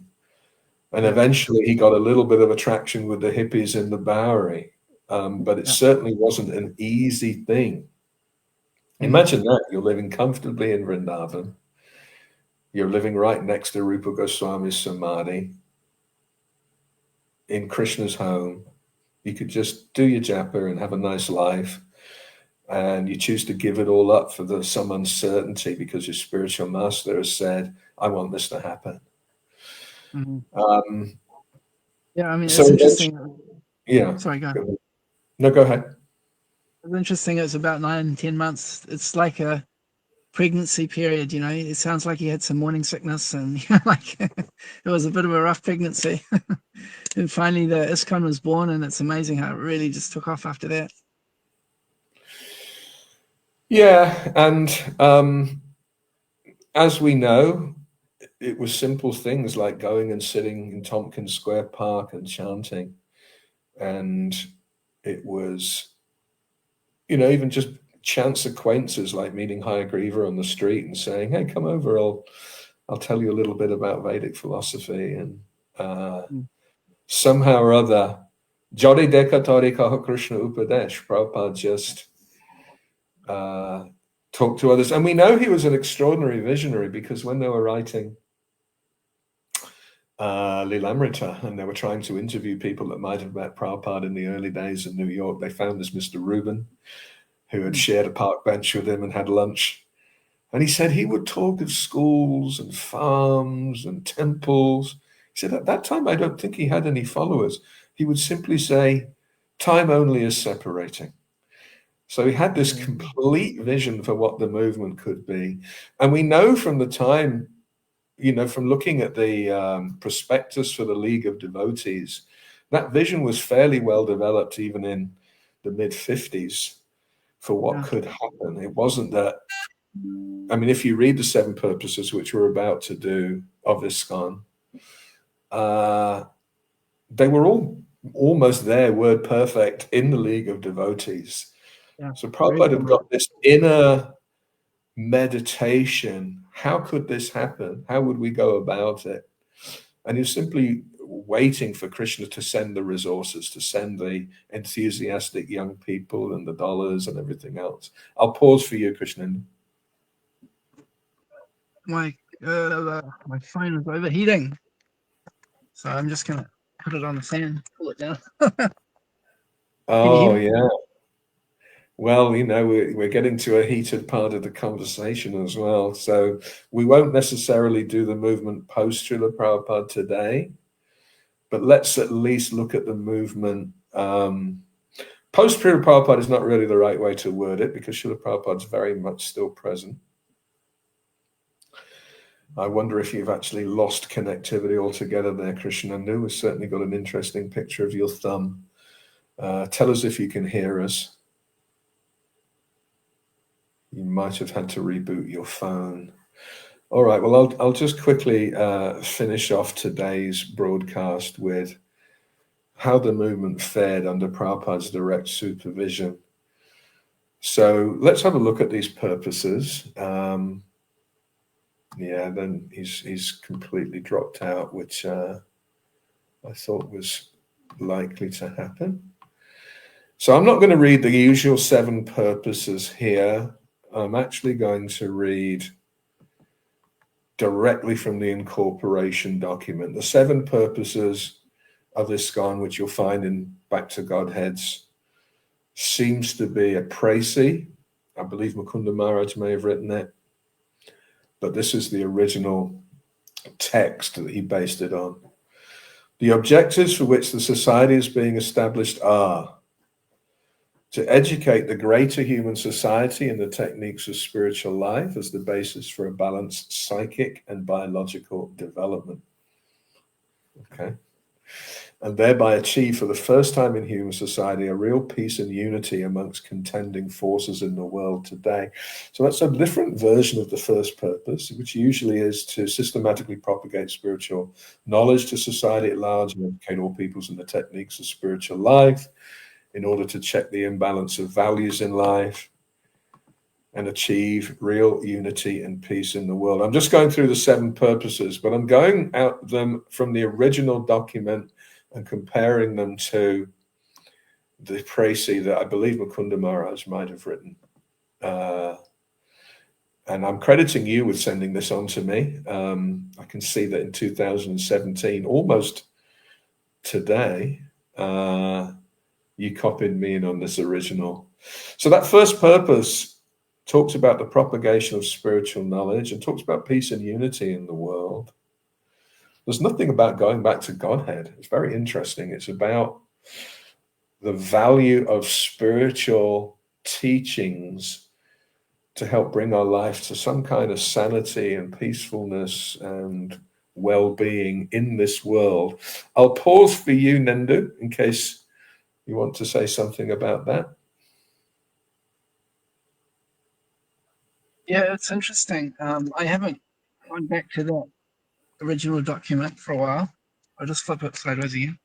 So my phone overheated. Obviously, the conversation was too much for my phone to handle. Maybe it's those people listening in and deciding to shut us down. Yeah, they have heard about us. They're trying to shut us down. So we're onto something here. yeah, I haven't referred back to the, that document. It seems to be, like you say, that the 7 purposes that we commonly recite is a more condensed kind of version of this document. But yeah, the way that I look at this, I've done a lot of integration lately in relationship to the purpose-driven church and the 5 purposes, the 5 potent forms of devotional service. And the way that I have analyzed the 7 purposes of ISKCON is that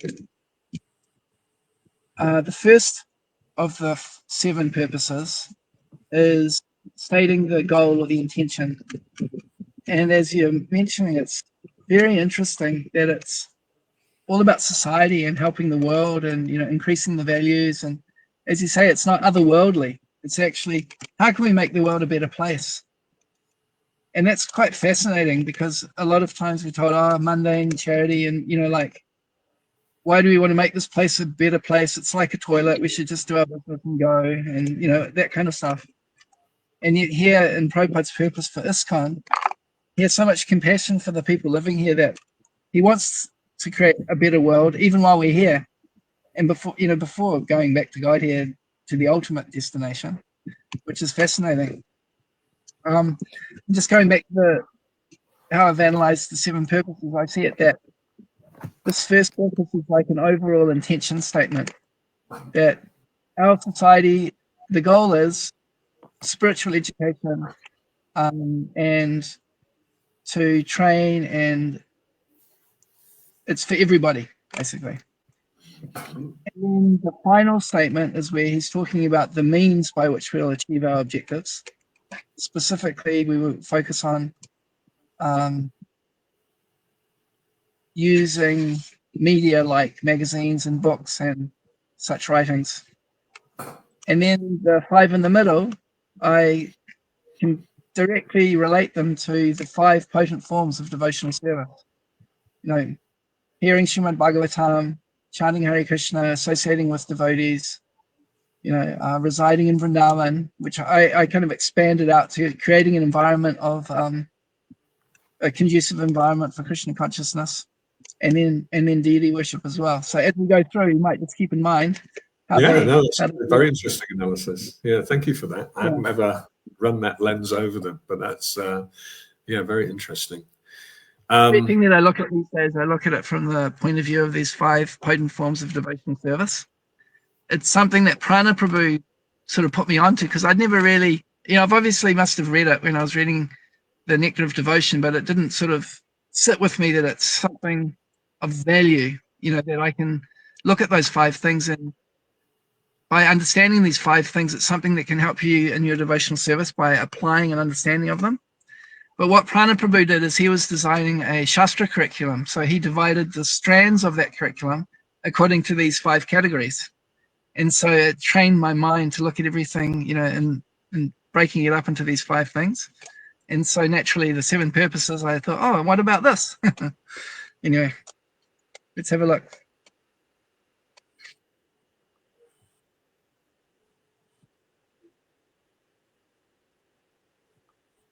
Are you with me still?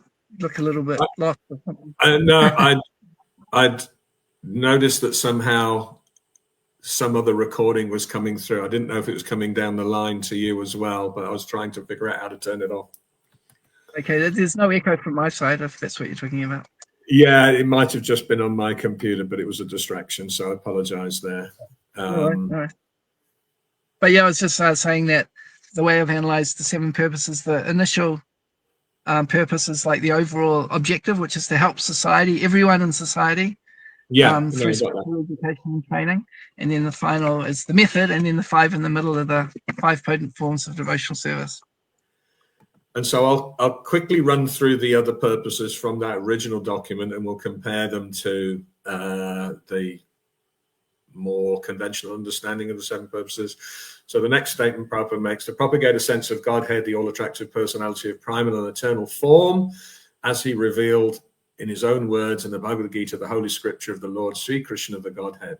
So that's not too dissimilar to the usual version of purpose number 2.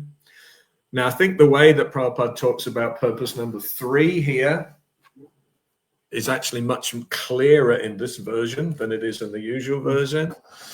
And it asks you very much about. Do you have a slide for this one, or do you have to read it I from don't. I don't. I'm just reading it. I can possibly, let me try and do something here. If I share screen,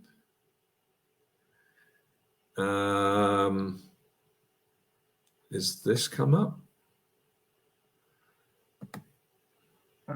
Don't see anything. Are you seeing it now? Yeah, it's a little small. Yeah. Yeah, it'll be small on your phone. So, third purpose, to bring together individuals in a society, regardless of nationality and irrespective of creed or caste, in order to develop a nearness to the Godhead, and thereby the idea that within the members and humanity at large, there's an infinitesimal soul, spirit, that is part and parcel in quality with the Godhead, and all life is meant for the satisfaction of said Godhead, the Supreme Soul. So as you say, it's talking about a community of devotees. It's a massive gift, but it's also really talking about this idea of the soul being transcendent to the upadhis. I think this is super relevant when we look at Lord Chaitanya's teachings, Kiba Vipa, Kiba Nyasi, Sudra Keni Noi. Doesn't matter if you're any of these things, where you might have been born. We know that Srila Bhaktisiddhanta Saraswati also attacked the caste consciousness, that of being a Vaishnava was a more important principle than being a Brahmana. Nearly got killed over it. And it's also worth saying that this broad-mindedness was something that also was symptomatic of Srila Prabhupada. So this might get into things that we later look at regarding gender politics and other things that potentially play a part. Very expansive here. Fourth purpose, again, very similar to what's in the standard, to encourage the teachings of Lord Sri Chaitanya Mahaprabhu, who demonstrated practically the transcendental process of approaching the absolute personality of Godhead by his acts of congregational chanting of the holy name of God, a process known as Sankirtan. Chip in if you have any comments as we go. Yeah, sure. So far we've looked at just going to my 5 potent forms of devotional service as we go. So the first one was about understanding Krishna through the Holy Scriptures. And it's mentioning Bhagavad Gita specifically here. And in the other one, it also mentions Srimad Bhagavatam. And then, as you mentioned, it's about developing a community. So it's about Sadhu Sangha. And then this one we've just heard was about the Sankirtan movement, the chanting of the holy names. So we're on track. 3 out of 3 so far. Yeah, no, and Srila Prabhupada certainly, was citing those things. It's a lovely connection. I hadn't made it before. All right. Next one, to prove by active work and preaching that Lord Sri Krishna is the only enjoyer of all outcomes of individual and collective sacrifice, penance, meditation, arts, culture, science, because he is the supreme proprietor of the whole universe, eternally a part of him. Everyone knows him as a friend. Real peace can be attained when this is realized in fact. So we don't actually, that somehow, that one got lost in the shortened version. To assist whenever and wherever possible in the building of a social structure on the real foundation of spiritual progress and establishment of peace and unity between men throughout the world. We could say that this is the Varnashram goal. Again, this one isn't, it may be slightly lost. There is some reference to a simpler, more natural way of life in the Presi version. To attempt to save men individually from the chain of victimization, the ongoing trend in modern civilization operates by, in the name of ideologies of false sentiments, so that man may again be a free soul to act and live with spiritual vision that is possible by individual spiritual initiation, diksha, when a man can see everything in God and Godhead at everything. Again, we don't see any equivalent of that one. Yeah. So further toward realization, this highest truth as revealed by Lord Sri Chaitanya Mahaprabhu and the 6 Goswamis, headed by Srila Rupa and Sanatana Goswamis, don't have that one. To have for its objective amongst the others 4 principles which the Goswamis had in view, they are the following. to erect a holy place of transcendental pastimes, as well as a place where members of the Lord Sri Krishna can flourish. So yes, that could be holy places like Vrindavan and Mayapur, those major projects. It could be argued, as you said, that it's deity worship, and every single temple it is meant to be a holy place of transcendental pastimes. I'll pause for you. Yes, that's my understanding. It's like, yeah, deity worship, building temples or places where Krishna's in the center. And then to propagate all over the world in the form of missionaries, the process of devotion, the transcendental service to the Godhead, and make known that this devotional service is the main services put forth in the Srimad Bhagavatam, to install wherever it is possible the worship and temple of Radha Krishna and that of Sri Chaitanya, and to give facility to everyone to become trained in the modes of archan, or preparatory principles of devotional service, to introduce to the members.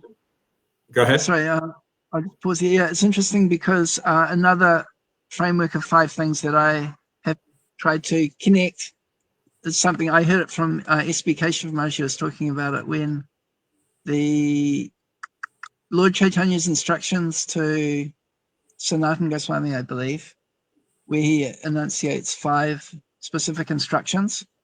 One of them was renunciation. One of them was to establish preaching centers, basically. One of them was I forget them all. Oh, to teach the tattva. Anyway, there's 5 things, but this I'm going to dig into this document again and see if it relates with that specific instruction, or if it's something more broad. But I've got a feeling it might be related to these instructions here, so that's quite interesting. To introduce the members of sorry, because he specifically mentioned the Rupa and Sanatana Goswami or something just before, didn't he? Yeah, he did. So I thought that was before. Yeah. So he basically makes a reference that this is their vision. He's simply documenting methods of how it might be further extrapolated. I like it. Yeah, and it just shows that Prabhupada wasn't making this up. He was just reformulating, the instructions of the previous acharyas.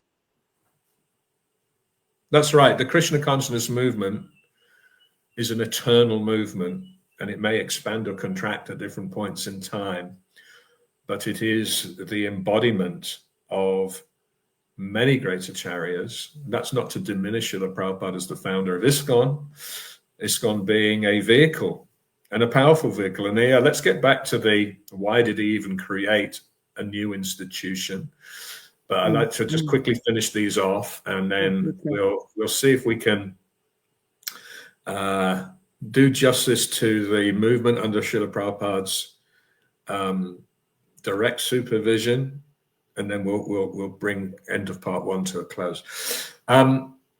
To introduce to the members of the society and humanity at large a simpler, more natural purpose in life by means suitable to the particular time and place, as enjoined in the Bhagavad Gita.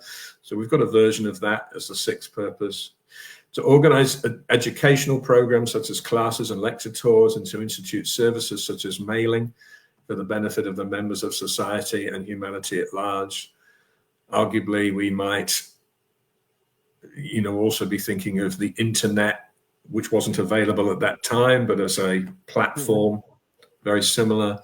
To publish periodicals, books, and/or pamphlets in all important languages in order to reach human society and give an opportunity to same, to communicate with the society. To invoke the quality of goodness, particularly in every member of the society, individually by the process of diksha and by establishing one in the status of a brahmana, good and intelligent man on the basis of truthfulness, knowledge, and faith in the transcendental service of the Lord. And then there's all these secondary objectives, which might include reviving the scientific system of the social orders of classification based on intelligence, martial spirit, productivity, and common assistance, generally known as the 4 castes, with reference to quality and worth for the common cause of world society. To discharge as a matter of course the vitiated system of supremacy of one man over another by false prestige of birthright or vested interests. To popularize the vegetable grain diet under the approved methods in order that the value of protein, carbohydrate, fat, and vitamin may benefit may be derived therefrom, and to discourage intoxicating or addicting habits of all descriptions and dimensions, and expose such persons thus afflicted to approved methods of spiritual realization. So, yeah, what an amazing document to be writing in 1966. Yeah, amazing. And it's really nice to hear the extra, hear the seven purposes kind of like fleshed out a little bit more. Well, and Prabhupada had this broad vision for what his society would accomplish. There's enough there to keep us busy for many lifetimes. And maybe a portion of those things have been accomplished to some degree, but there's certainly plenty more that people could derive inspiration from in terms of, choosing to make a particular focus for themselves. And so you did make reference earlier that Srila Prabhupada made a decision early on in the States. There's lots of record of him writing back to his godbrothers and saying, hey, I've arrived in the States. It's actually looking favorable. Come and join me. Let's fund this. Let's put some combined effort in. And was basically disappointed with the lack of responsiveness. And I think it's always worth saying, and I think we have to get very, very deliberate language around this. Srila Prabhupada then registered or incorporated ISKCON. He did not at any time leave Gaudiya Math. He didn't leave his spiritual master's institution, but he did need to establish an institution.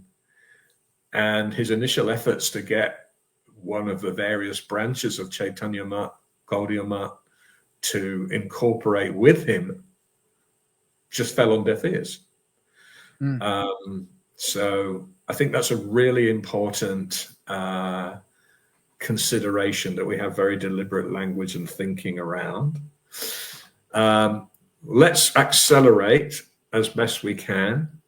I think we could say those early years of the society ISKCON were characterized by empowerment and entrepreneurialism. Initially, there was the New York 26 Second Avenue. I think when devotees first ventured over to San Francisco, people in New York were, what are you doing? I mean, they couldn't comprehend.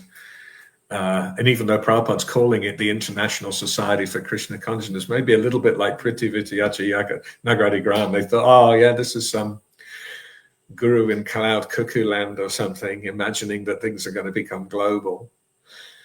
But of course, things took off like wildfire everywhere. Well, so interesting at that time that the dynamic between the West Coast and the East Coast was a little bit similar to the dynamic. I mean, it's the classic conservative liberal kind of dynamic that was going on, where the East Coast was a bit more like ISKCON India and the West Coast was a bit more like ISKCON North America. And there was more sort of liberalism and things like that in the West Coast, and the devotees in the East Coast like, oh, you can't do that. What? You're taking Prabhupada to a rock and roll dance? What are you thinking? That kind of stuff. Well, and this entrepreneurial spirit is really important. So what we saw in the first few years of ISKCON in the States is almost every household couple just went to a different city and opened up a storefront model. Yeah. And Prabhupada both encouraged them that they could do it. He fostered that sense of belief. He didn't say, well, you should wait till you're properly trained up and, you kind of know the Shastra inside out. No, go ahead. Go and open up. Distribute prasad. Distribute Krishna's holy names. When Mukunda Maharaj and his compadres were heading to England, and they were wondering, well, what chance have we got of being successful? We don't have your erudition. We don't have your stature. He essentially said, be enthusiastic. And he told that silent movie kind of anecdote about the coattails being nailed and someone dancing in wild abandon. And somehow that enthusiasm was infectious. And that's what we saw. We saw, now some people may argue, it was a time and a place because of the counterculture. People were looking for alternative meaning in life. I don't know. Is Prabhupada is teaching no illicit sex, no intoxication to hippies. I couldn't imagine something being more diametrically opposed to, what they thought. I think he had looked at the striving for higher consciousness and the disillusionment with material progress, and he tailored some of his messages there. But the fact that he was able to convince people for whom this lifestyle would be super foreign to take up Krishna consciousness is nothing short of miraculous. And of course, he would sometimes hold up his disciples as examples of miracles when people ask him, hey, where's your adbut, or whatever it's called? Where's your dust? Where vibhuti. Where's your vibhuti? Well, here are my miracles. Here are my disciples. Just weeks ago, they were fornicators, drug addicts, and now they're Vaishnavas. So yeah, go ahead. I think I remember reading a letter recently. I'll see if I can find it. What my memory tells me is that Prabhupada was saying, so these devotees come along, and then after about 3 months or something, then you can send them out and they can start their own center or something like that. I don't know if I could. I'll see if I can find it, but that was the mood anyway. That was certainly the mood. And I read Every Town and Village just prior to joining. In fact, it's what convinced me I have to be a part of this. Yeah. And it really does document that period of the rapid expansion of the Krishna consciousness movement all over the world. So I think it starts from, maybe it had already done the Haight Ashbury Avalon Ballroom. That had already happened in the previous book, only he could lead them. But Every Town and Village deals with England, and then it returned to India and things taking off in India. And I remember there was one anecdote where Prabhupada was on a train in India, and I think Nandarani and Dayananda were with him, and they get to Kanpur, and Prabhupada basically says, okay, you can get down here and go and open a temple. And they did. Yeah, that's right. It's exactly what I thought of when you were talking about that. I mean, just extraordinary. And it's not like we were, I say you and I weren't moving around in the society, but it's not like the society was super well prepared and people were properly equipped, but Prabhupada would back them anyway. Amazing. Yeah. There's that famous anecdote where he's reading a newspaper clipping that, was it Krishna Das who went to, or Shivananda, one of them that went to Germany in the early days, and he sent back an article in German. So there's no hope. I don't think there was anyone there to translate the article, but Prabhupada could see his name was mentioned. And he said, well, I know you're going to be successful because you're remembering your spiritual master. And so empowerment, vitality, the movement had all the ingredients. And yes, maybe there was something conducive about the environment, and we do have to think about whether the environment's the same and whether we consider other time, place, and circumstance strategies. But we still have to come to the essence.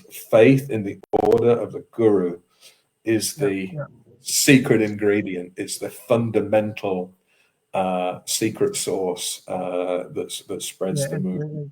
And Krishna consciousness is eternal, and the need for Krishna consciousness is eternal. So we just have to figure out how to do it. In Rick Warren's language, there's always waves to surf somewhere. You just have to find them. Like we had the straight edge movement in America. That was another wave where there was a great opportunity and devotees took advantage of it and made a lot of devotees out of it. The rave scene in the UK made a lot of devotees because the devotees went in there and they provided re-entry for the people that were going to these raves, and a lot of devotees were made through that as well. So we just need to be a little bit tuned in what's going on around and see if we can find the waves that we can ride, that we can surf on. Now, I called this bullet point out, empowerment and entrepreneurialism, very specifically in the telling of the history, because we'll certainly be asking the question, do we still have all of that? I think we've probably got isolated pockets of it, but I wouldn't say it's characteristic of the entire style of the movement and its management at the moment. Yeah, not at all. It's definitely, there's been a shift in the opposite direction towards, I would say, someone told me this expression, churchianity. or something like that. Church, where it's kind of like you do a little bit of sadhana in the morning, you do your job, you've got your mortgage, and then you come to the temple on Sunday and do a little bit of seva, maybe go on Harinam. There's some sort of, you've joined a movement, you've joined a religion, let's say, but there's not that sense of individual responsibility that, okay, I'm going to do this, I'm going to reach out and make a difference. It's like, I'll just be part of it, whatever's going on, sort of thing. Last few bullet points before we bring this particular recording to a close. You mentioned earlier, of course, Srila Prabhupada devoted an extraordinary amount of time to writing his books. He might arguably describe it as his most important contribution.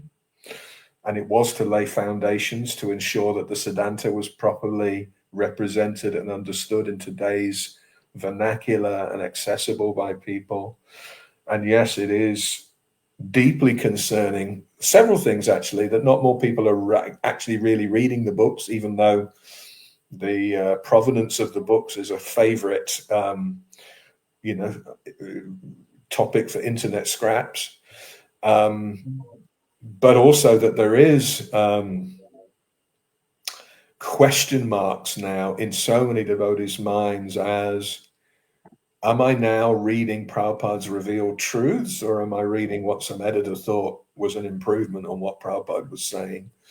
And do I feel like I'm getting an unadulterated message, or everything is now being filtered through a conditioned soul's interpretations? So that is a very unfortunate situation for us to find ourselves in. We'll come back to that. So books is huge. Now, a couple of other little things that I think are very significant, just to put some markers down, and we'll pick these threads up. When devotees first started going back to India, Prabhupada noticed that there were some of his godbrothers.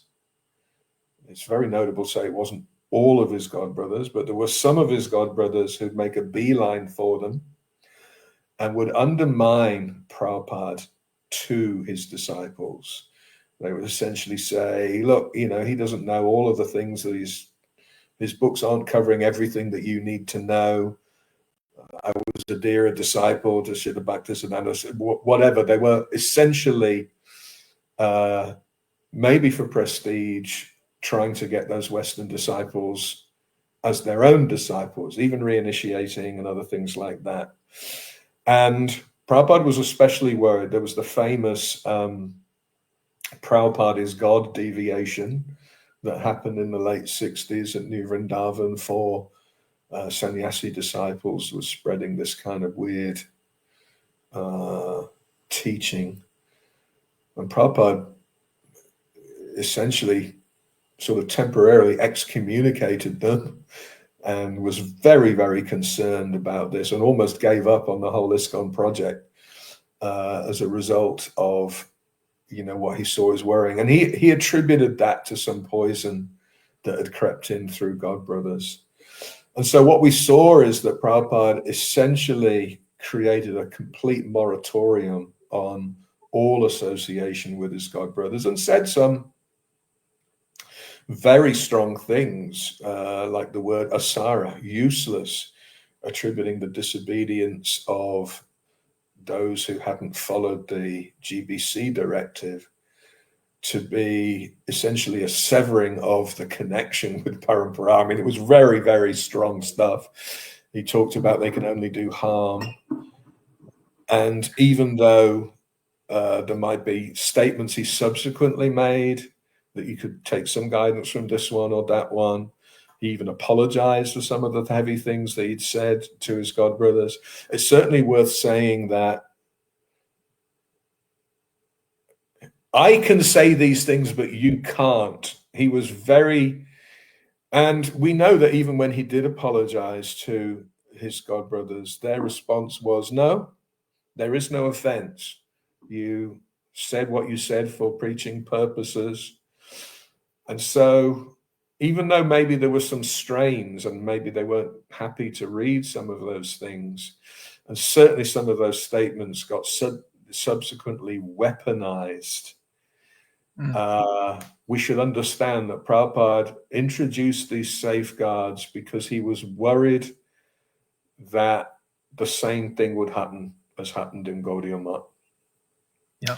And you could even argue that he was still maybe experiencing some of the trauma of seeing his spiritual master's movement fracture. And so very strong safeguards. Now the question, and we'll certainly pick the steam up as we go into future episodes of this, were they safeguards for the rest of time? Were they a time, place, and circumstance consideration? There's one devotee that I have a lot of regard for that would often say, yeah, your mum might tell you, don't go out of the backyard when you're a toddler playing in the backyard. And this is good instruction because, you know, would you know how to guard against or be vigilant against at the age of 3 all threats? The question is whether you still feel age 42 that, well, no, my mum said I couldn't leave the yard, so is it that those statements Prabhupada made have been weaponized and co-opted for ulterior motives? Do they come to the point where they breed sectarianism and impediments? Was that what Prabhupada had in mind? I know this is going to be fiercely debated, and there'll definitely be people who land on various places there. I'm of the view, going back to those earlier instructions from Srila Krishnadas Kaviraj Goswami, that all branches of the Chaitanya tree deserve appropriate honor. And I do think that people will look, especially if they don't have the history, they will look at these inter-sangha attitudes with some bemusement, because they'll go, how is this in keeping with the spirit of Krishna consciousness and Lord Chaitanya's movement? I'll pause because you may have some thoughts on all of that I just said there. Yeah, my personal kind of thought on this subject is that even as time has gone on now, I find that particularly with the children of the movement, they don't make so much distinction between these different organizations. More the ones that have experienced some of the battles, you could say, that have gone on in the past, that have still got some feelings about it. But, you know, just speaking from my own family, like my son, he's, what do they say in this kind? Associating with someone who is from Narayan Maharaj's mutt, and for him, it's like, what's the big deal? You know, and we also have a lot of friends, particularly from that mutt, not so many from other mutts, but, you know, the things that are similar are much more than whatever there might be different. So, yeah, I just think that over time that will become less of an issue, but new issues will come, you know, over time. The nature of the material world is, but I just think that, yeah, my observation is that the youth that have grown up in the Christian consciousness movement don't really seem to make so much of a big deal about it. In the town where I live, Mowillambar in New South Wales, we have 3 mutts. We have Govindadam, which are the followers of Srila Sridhar Maharaj and Govinda Maharaj. We have Giriraj Govardhan Gaudiya Math, which are followers of Srila Narayan Maharaj. And we have ISKCON New Govardhan, which is, you know, Srila Prabhupada's institution. And actually, I would say that, you know, there's been some painful parts of the history, but these days, most members of the Vaishnav community intermingle and do so quite, you know, with quite great friendliness and respect. There's a lot of joint harinams and, you know, festival programs where everybody goes to each other's place. And it feels like a much healthier thing. And I do think that there are some synergies. So in as much as ISKCON really probably achieved extraordinary scale more than the other mutts, understanding that there might be areas of erudition that other mutts can offer, you know, those members of ISKCON who may not have read so widely. I think there should be much more respect. If people do feel the need to keep distant, that's one thing. If they're just feeling a little uncomfortable and wary and so on. But as you quoted earlier from Nectar of Instruction, verse 5, we should mentally honor every Vaishnava that chants the holy name. And actually in that purport, Prabhupada even talks about honoring even the Sahajas mentally. Yeah. I think if people feel so empowered in their own sanctity and presumed safety that they feel comfortable criticizing great devotees from other sanghas, that's a most unwholesome trait. And we should, and certainly when we look at the next chapter, because we'll talk about, at least at this time when we're talking, ISKCON was more or less the only game in town. It's not the case anymore. The other sanghas have also developed global missions, and in many locations, mine would be an example. You know, they're also present. I think it would be so much more helpful to have friendly intermingling and collaboration, synergy even, than to continually to pick at old scabs, continue to derive some kind of perverse pleasure, undermining each other or taking delight in misfortune or other things that happen. Let's quickly finish off the last couple of things that take us up to Srila Prabhupada's transition into Nitya Lila. So the other thing besides this explosion of temples and harinams and book distribution and other things which really represent you know, this magnificent success of ISKCON, the social blueprint, Prabhupada was looking years ahead, even if it wasn't obvious to devotees at that time. We're going to need our own economic arrangements. We don't want our devotees to be dependent upon the Ugra Karma machinery of having to work in a dead-end job and not have the time for their spiritual practices. We want our children to get the best possible start. We want good employment. We want a natural, simple life. So the social blueprint, Prabhupada talked about Varnashram. Varnashram is certainly more than simply farm communities. You know, we want people to be situated in appropriate stations of life for the lifelong practice and peaceful practice of their spiritual consciousness, their spiritual lives. And you know, these things represent relatively underdeveloped.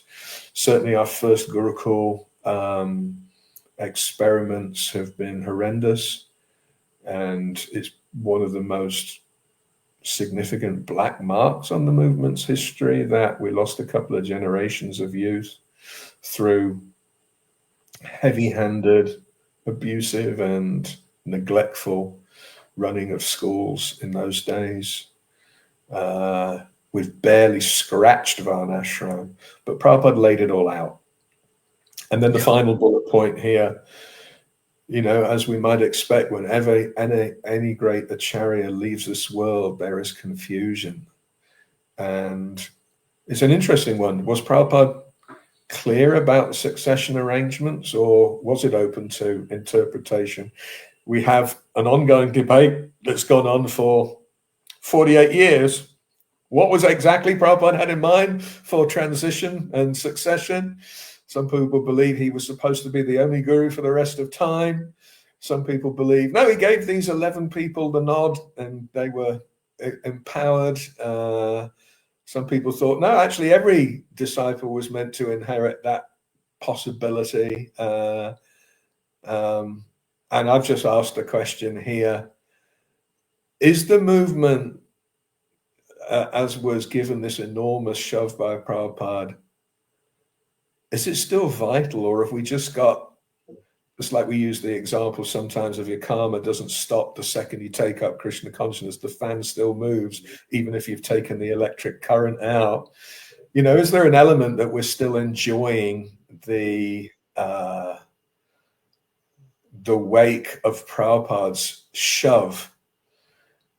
Or are we thinking, no, we've clearly maintained a great trajectory of growth and everything's in good working order and so on. So I'm going to leave that as a suspended cliffhanger, because our next episode will explore the immediate aftermath of Srila Prabhupada's departure and the history right up until today, and then we'll start looking forwards. Mendu, what are your thoughts on these last couple of bullets, or even your closing thoughts before we let everybody get back to their busy lives? Yeah, well, the Varnashram thing is a big one, and I'll more or less reserve comment on that one for future episodes, because there's a lot to get into on that one. And my closing thoughts, I'd just like to reflect on recently we had Aruda Mataji came to New Zealand, and she was talking about her experience homeschooling her children. And she's most famous because both of her sons got their PhDs by the time they were 21 from Oxford University. They started at college, university at the age of 12. So that's quite exceptional. And so people would naturally think that she must have really just drilled her kids, to be academic. But actually, what she did is she spent 2 hours a day studying Bhagavatam with her kids. And she was running a preaching center, and she just involved the kids in everyday activity of running the preaching center. So they very quickly became mature. They associated a lot with adults. They were engaged in preaching a lot. They, learned to do so many things. And this is exactly the way that Prabhupada described how the Gurukul was meant to be. Now, how this relates to the whole conversation, I want to sort of tie it in, is that we're talking about the entrepreneurialism and the danger that we think, if I just join the organization, then everything will be taken care of.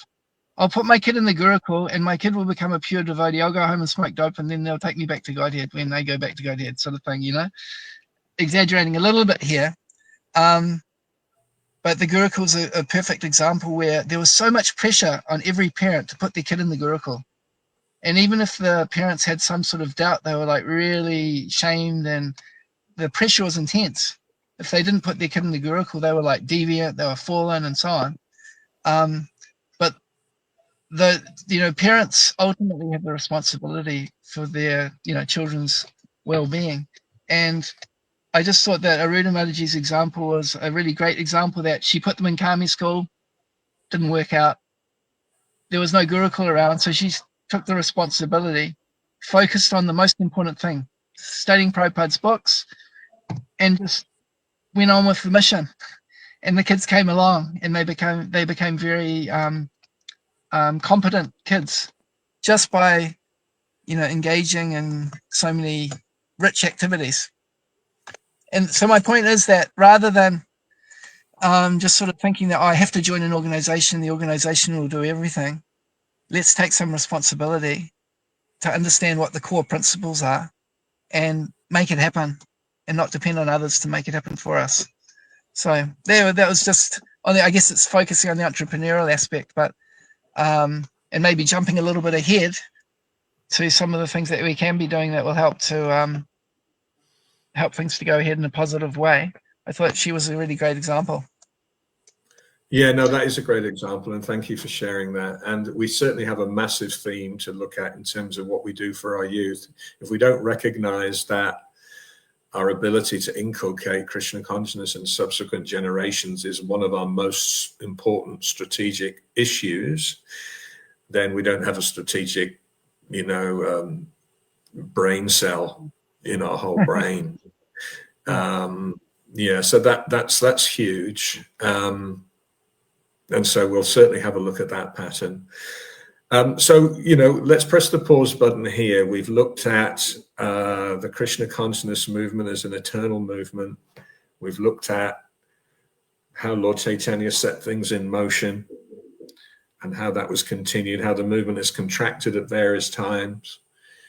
We looked at the choice to make an institution by Srila Bhaktisiddhanta Saraswati Thakur.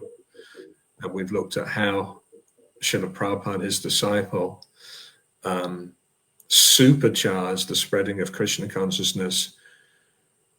It may not yet have reached every town and village in the world.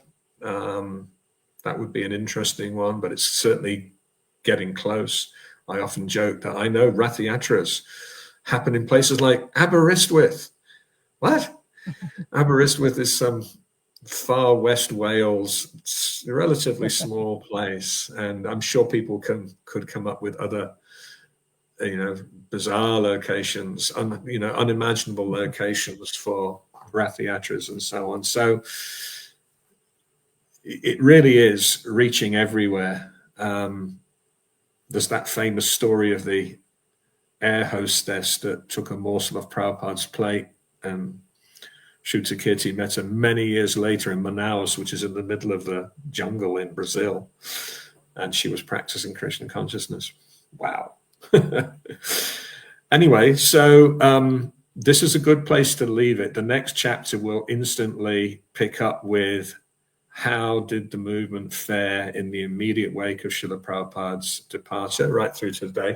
And of course, we're looking back at history simply to go, what are the important ingredients that either help supercharge the movement or possibly create risk for the movement, and how might they be factored into our forward look? I suspect we'll get into the forward view in our next session. I'd like to thank you, Krishnendu, for becoming my conversation partner for this first session, and for sharing your own wisdom and so on, and naturally hope to have you in future sessions. There's an open invitation to anyone who might want to be part of the panel, because that's how Mr. Ghosty's best work. We'll probably limit it to 3 or 4 people per call, but thank you for giving us a really good initial start, Krishnendu. Any final words from you? Oh, thanks for the opportunity. As I said before, I did this personality profiling thing, and it told me you have to talk about your, what you're into, the strategy and stuff. And Krishna's arrangement, you've got me rolling again. So, I hope to follow up with other things on my own based on the sort of things we've been talking about. So, thanks for getting me going. Again, from the beginning, you got me into the 7 purposes, and here we are after 100 years, still talking about it. It's amazing. Thank you to all that have watched, whether live or might watch it in the future. Please comment. I mean, there's a lot of thought-provoking stuff in here, and I think it's only going to get more thought-provoking as we go. This was possibly the relatively safe part of the history. We're about to look at some very volatile parts of the history. So please share your thoughts. Please share the recording if you think it's useful for people to have a helpful grasp of the narrative of the movement, and one where we're trying to be really fair and balanced rather than looking at things only from one institutional perspective. Of course, both Nendu and I have come through the ISKCON channel, so it might be that we know their history, the ISKCON history, better. But we're certainly trying to come up with a telling of the story that can potentially lead to healing between, the various sanghas, as opposed to more cold or hot war, which I think is just unfortunate. Massive thanks, Nendu. Massive thanks to everyone who's watched. Please share, please comment, and please join us. I'm hoping that we'll have episode 2 similar time next week. And we'll certainly welcome all who want to join in. Hare Krishna. Hare Krishna. Hare Prabhupada.